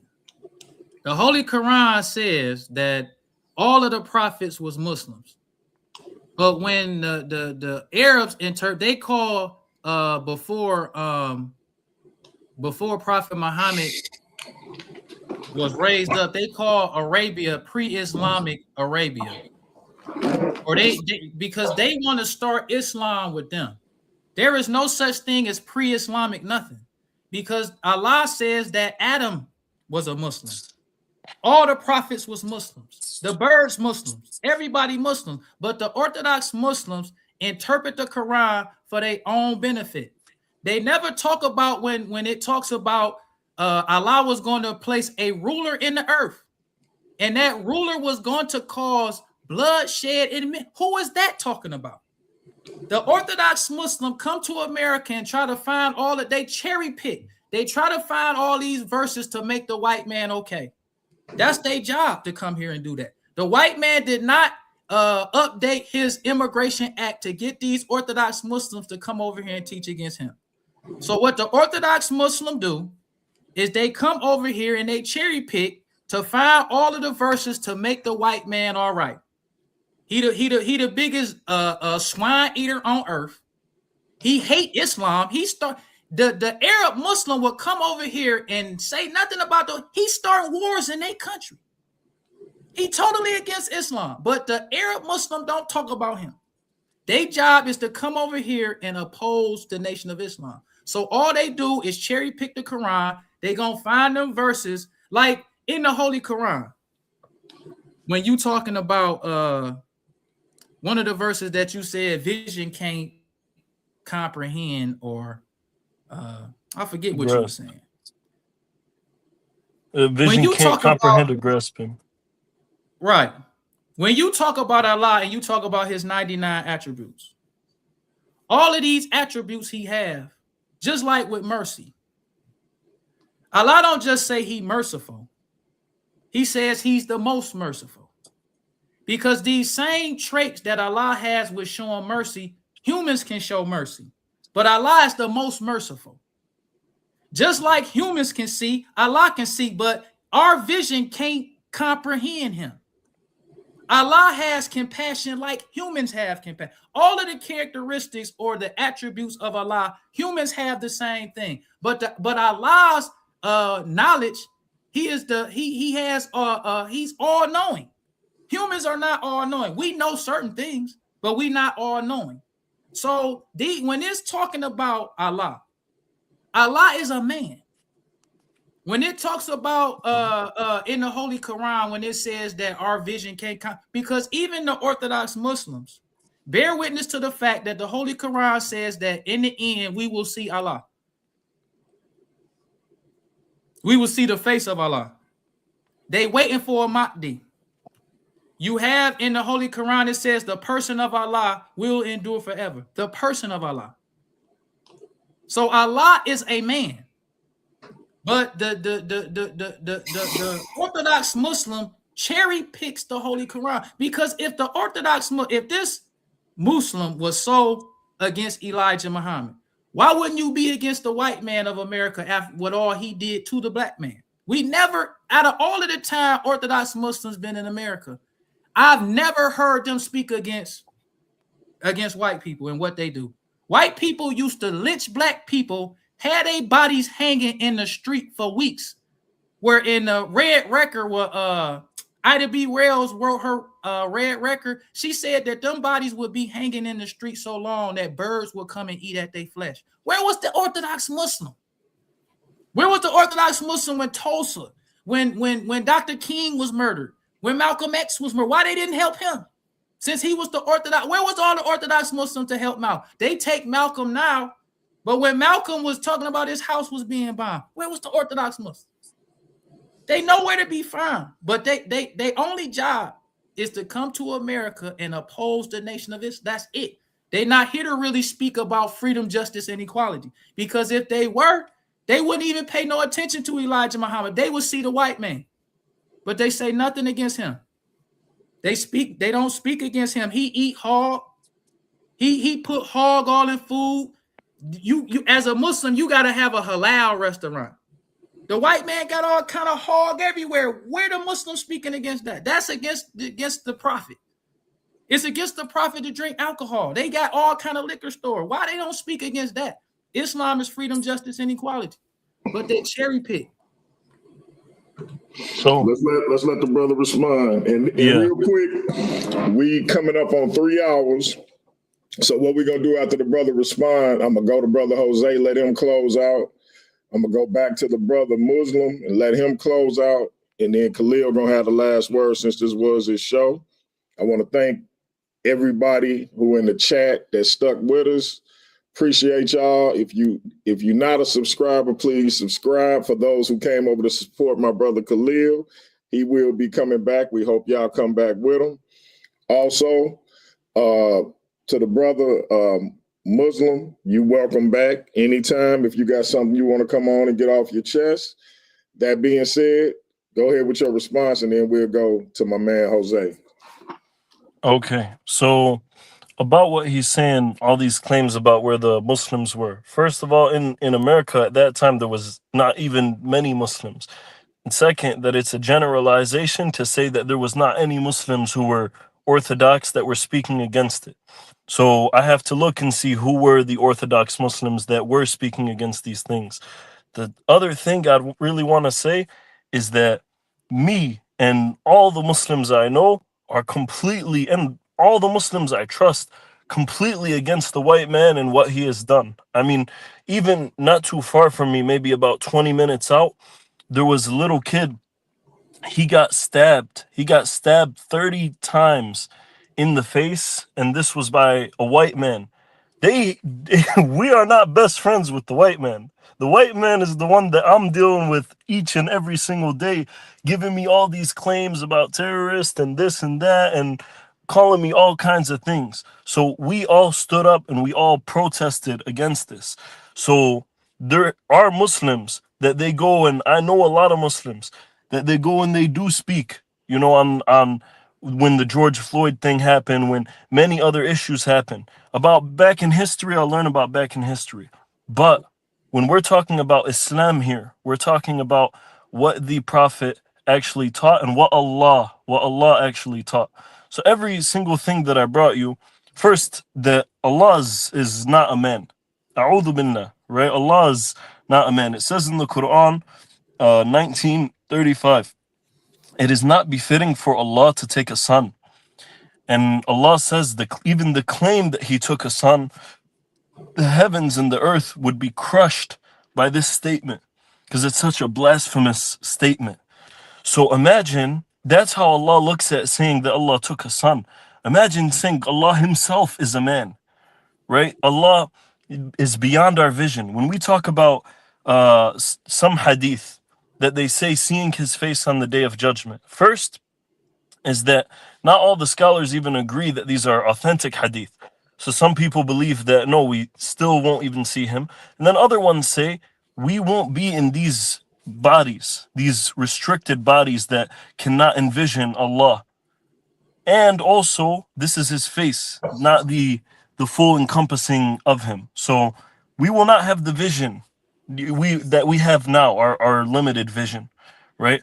But every single thing that I brought to you, if you notice, I brought to you from what Allah said about creating us as different colors and different tongues so we can learn more about one another, coming from a single soul. All of these things, they came directly from what Allah said, not even the scholar's interpretation, literally directly just from the text, right? So none of what you told me is from what Allah said. You could not tell me anything that supports your ideology or your view, as in what distinguishes it. directly from what Allah said without presupposing Elijah Muhammad. I didn't tell you Ibn Kathir said this, Imam al-Qurtubi said this. I just said the Quran says this. I just said Allah says this. That he and وَمَا أَرْسَلْنَاكَ إِلَّا رَحْمَةً لِلْعَالَمِينَ.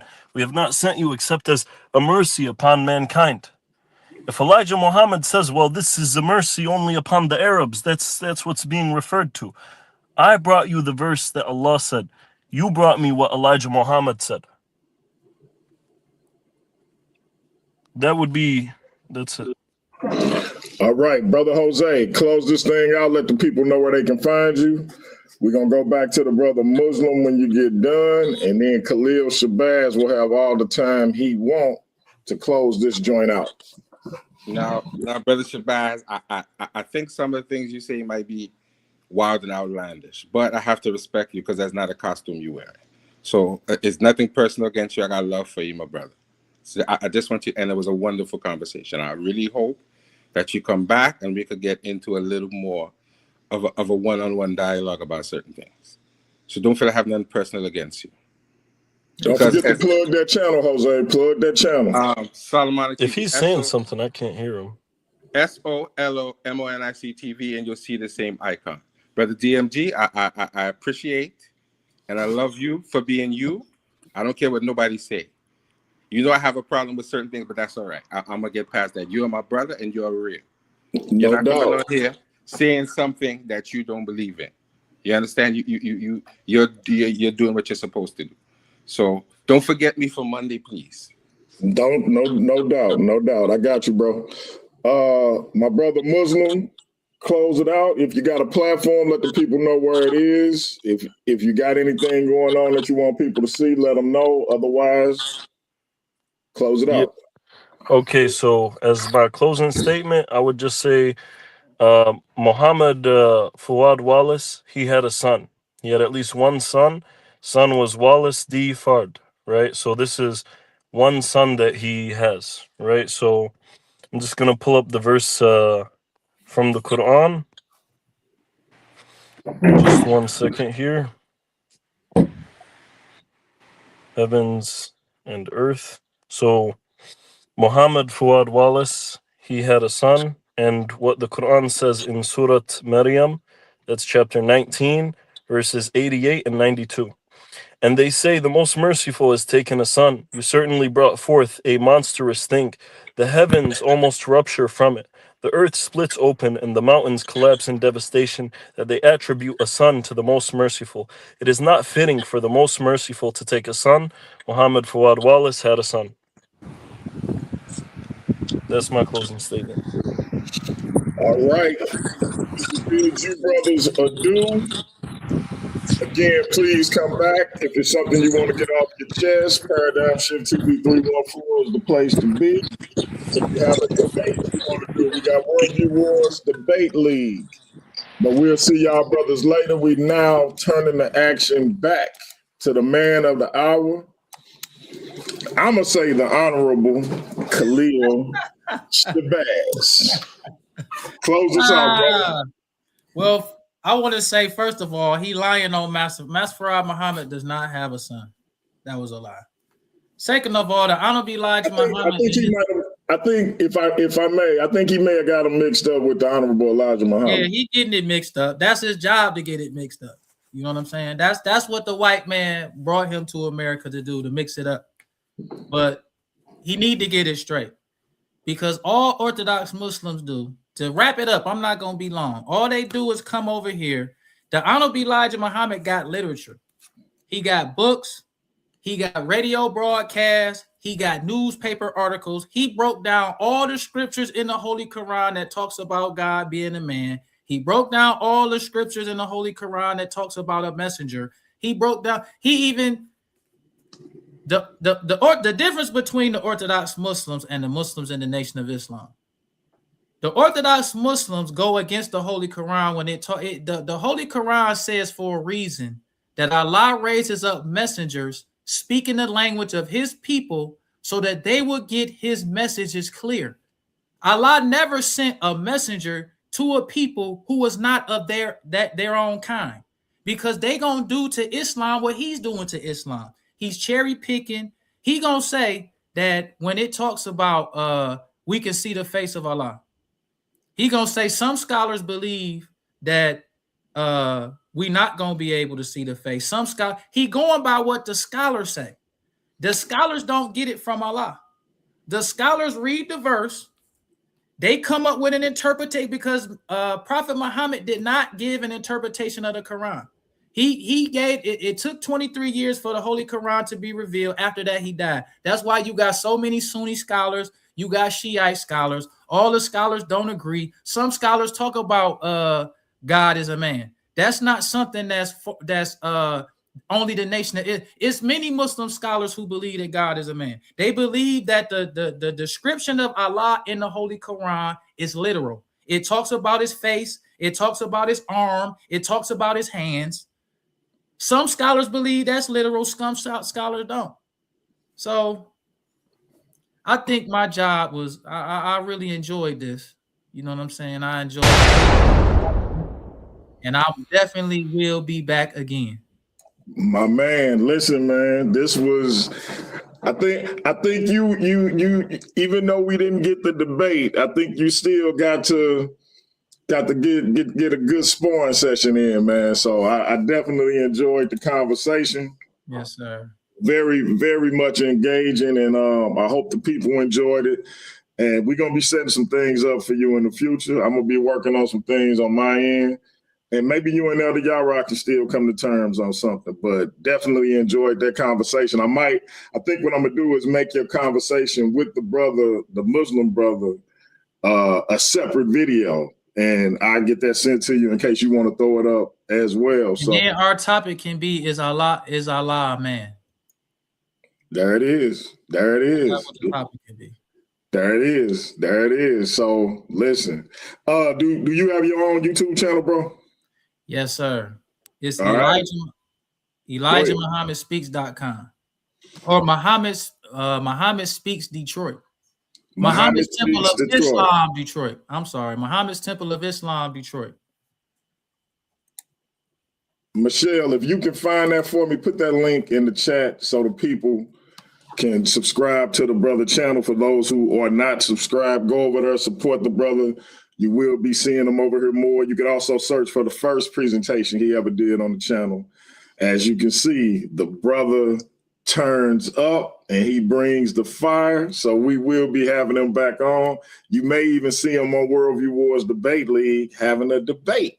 So appreciate you, bro, man. I definitely enjoyed this, man. Y'all kept me in here for 3 hours. So that's what's up, man. And you brought a nice crowd with you, man. So salute. I hope they subscribe to the channel. Yes, sir. Yes, sir. Thanks for having me, brother. And I'm definitely coming back. Until next time. Until next time, brother. Alaikum salam. All right, family, man. Definitely enjoyed that. Before we get out of here, I gotta play this commercial for tomorrow. Y'all be here 7:15 Central Time, man. Big Hemi defending the Worldview Wars Debate League world title against MVP Chris Harris. Y'all be here for that. Also, subscribe to the brother's channel. Let's support this brother, and we will be having him back ASAP. But tomorrow is going down. Shots fired! Shots fired!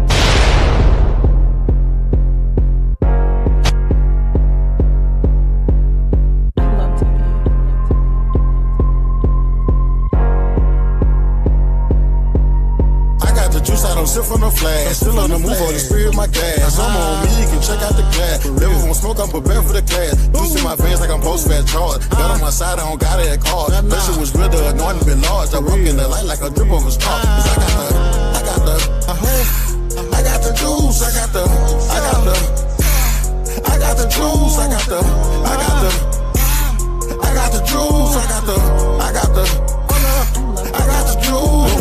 My thoughts at a bind, fish in my ear like spit for the county. Bitch at you, but the trigger was tempting. Oh, lot of demons in the section I'm stepping. Ray got a drum or a hole like a stick. Bang for the Lord, every ride gon' hit. Toes to the slide, they responded like that. I carry that text like a windshield whip. Flex that flex, feel said rest. I was 10 toes down in the spiritual test. Came from the dirt, still cleaner than most. Flesh won't toast, but the spirit won't boast. Devil told laws, I be catching that purr. Let's over revenge, but the Lord says spur. Bash like collar with the engine on red. Put it in park after old me dead. I got the juice, I don't sip from no flash. Still on the move, on the spirit my gas. I'm on me, you can check out the glass. Devil won't smoke, I'm prepared for the class. Juice in my veins like I'm post-fat charge. Got on my side, I don't got it at card. Pressure was real, the anointing been large. I walk in the light like a drip of a star. Cause I got All right, man. Big Hemi versus MVP Chris Harris for the undisputed Worldview Wars Debate League World title.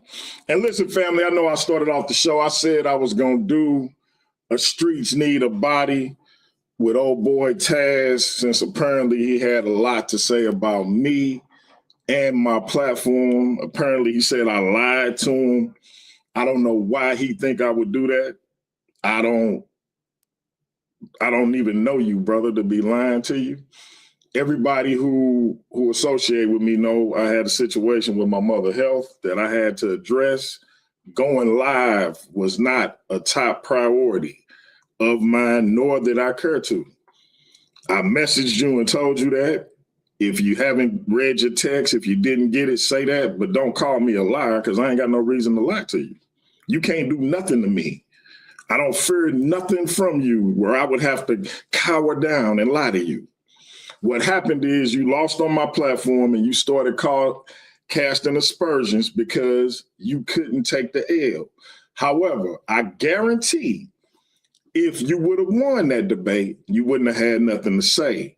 These dudes get on here and they cool with everything until it don't go their way. These dudes need to grow up. They need to get a pair and just understand you're going to win some and you're going to lose some. But for whatever reason in this community, that's not how it go. Somebody lose and the judges messed up, the platform messed up, instead of it just may not have been your day. So, brother, salute to you. I'm not going to waste my time doing a show on you because you're not that important to me. Just like you wouldn't that important for me to have to lie to you. You ain't that important for me to do a show. Just understand this. My judges had nothing against you. I had nothing against you. I wanted you on the platform and you hopped on here and said you wanted to be on the platform. I didn't seek you out. So don't ever get me misunderstood with somebody who tripping off of what another dude do, who gonna be biased towards another dude for no reason. I had no reason to disrespect you or what it was you were standing on. The judges didn't see it your way, and that's it.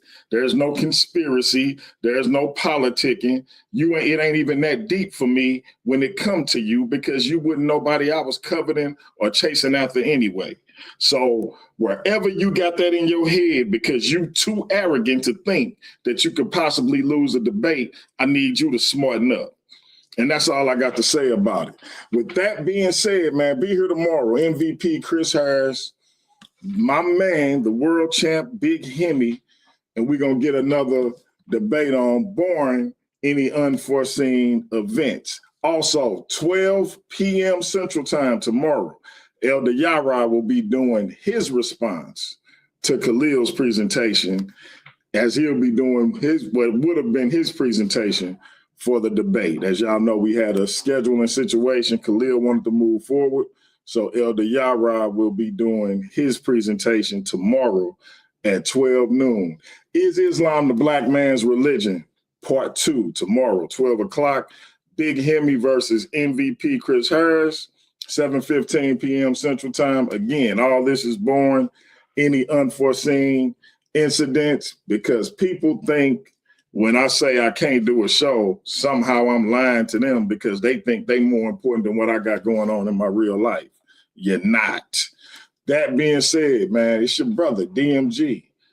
Y'all come black and check us out. That's peace. I can't stand it. Don't ever make a mistake.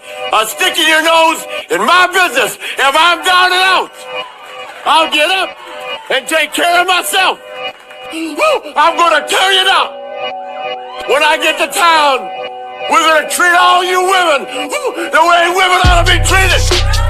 Miami Beach, get ready. Woo! We on tour and we're doing it better than anybody else alive.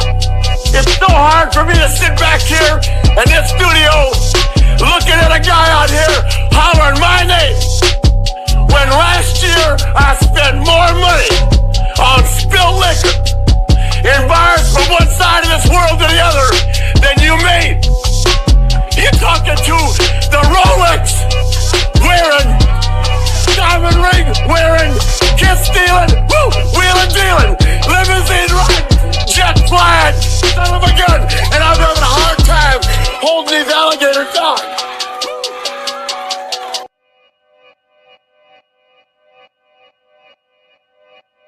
Yeah. Talking to my mirror like I love you so much. Curving on my critics like I heard you, so what? You can't kill my confidence, I think I'm the man. Tally all the I ever gave on my head. Lately I've been living like I can't take a loss. They ain't wanna help me, that's what made me a boss. You can't kill my confidence, I think I'm the man. We don't give a that's what they don't understand. Back again like flu season. I broke records while loose leafing. I'm coming down my roof, leaving. Don't give a I don't care. Did it for my lonesome. No wonder now I'm on one. No shortcuts on that long run. All I really want is my share. Get on my God, I might tell them it's nothing. In the discussion, go them feelings, I throw all my pain on percussion. It's disgusting. I hear them bragging about that they did, and it do not move me, not in the least. They ain't been dropping no seeds in the soil, but swear that you on my spot at the feast. I've been on go mode, showboat, rowboat, wave ride. Cool shorty, too naughty, pool party, wet for the face ride. Annie up, penny down, hand me down, thrift store, old drip. New money, too funny, old shorty talking about, oh. I'm on that now, can't get a pass now. I'm a cash cow, keeping it brash now. Trash now, I'ma pass out. I've been killing my lows and living on highs. You see in the sky's the proof. You could just see in my eyes that there is no lies. I cannot disguise the truth. I've been duck dog getting to my new merch, colored duck sauce on the new couch with my Chuck song. Get the on with that hate. I'm big cool on the small chat, cause I know now that I'm all that. Got a Hawkeye on the ball cat. Get the out of my face. Talking to my mirror like I love you so much. Curving on my critics like I heard you, so what? You can't kill my confidence, I think I'm the man. Tally all the I ever gave on my head. Lately I've been living like I can't take a loss. They ain't wanna help me, that's what made me a boss.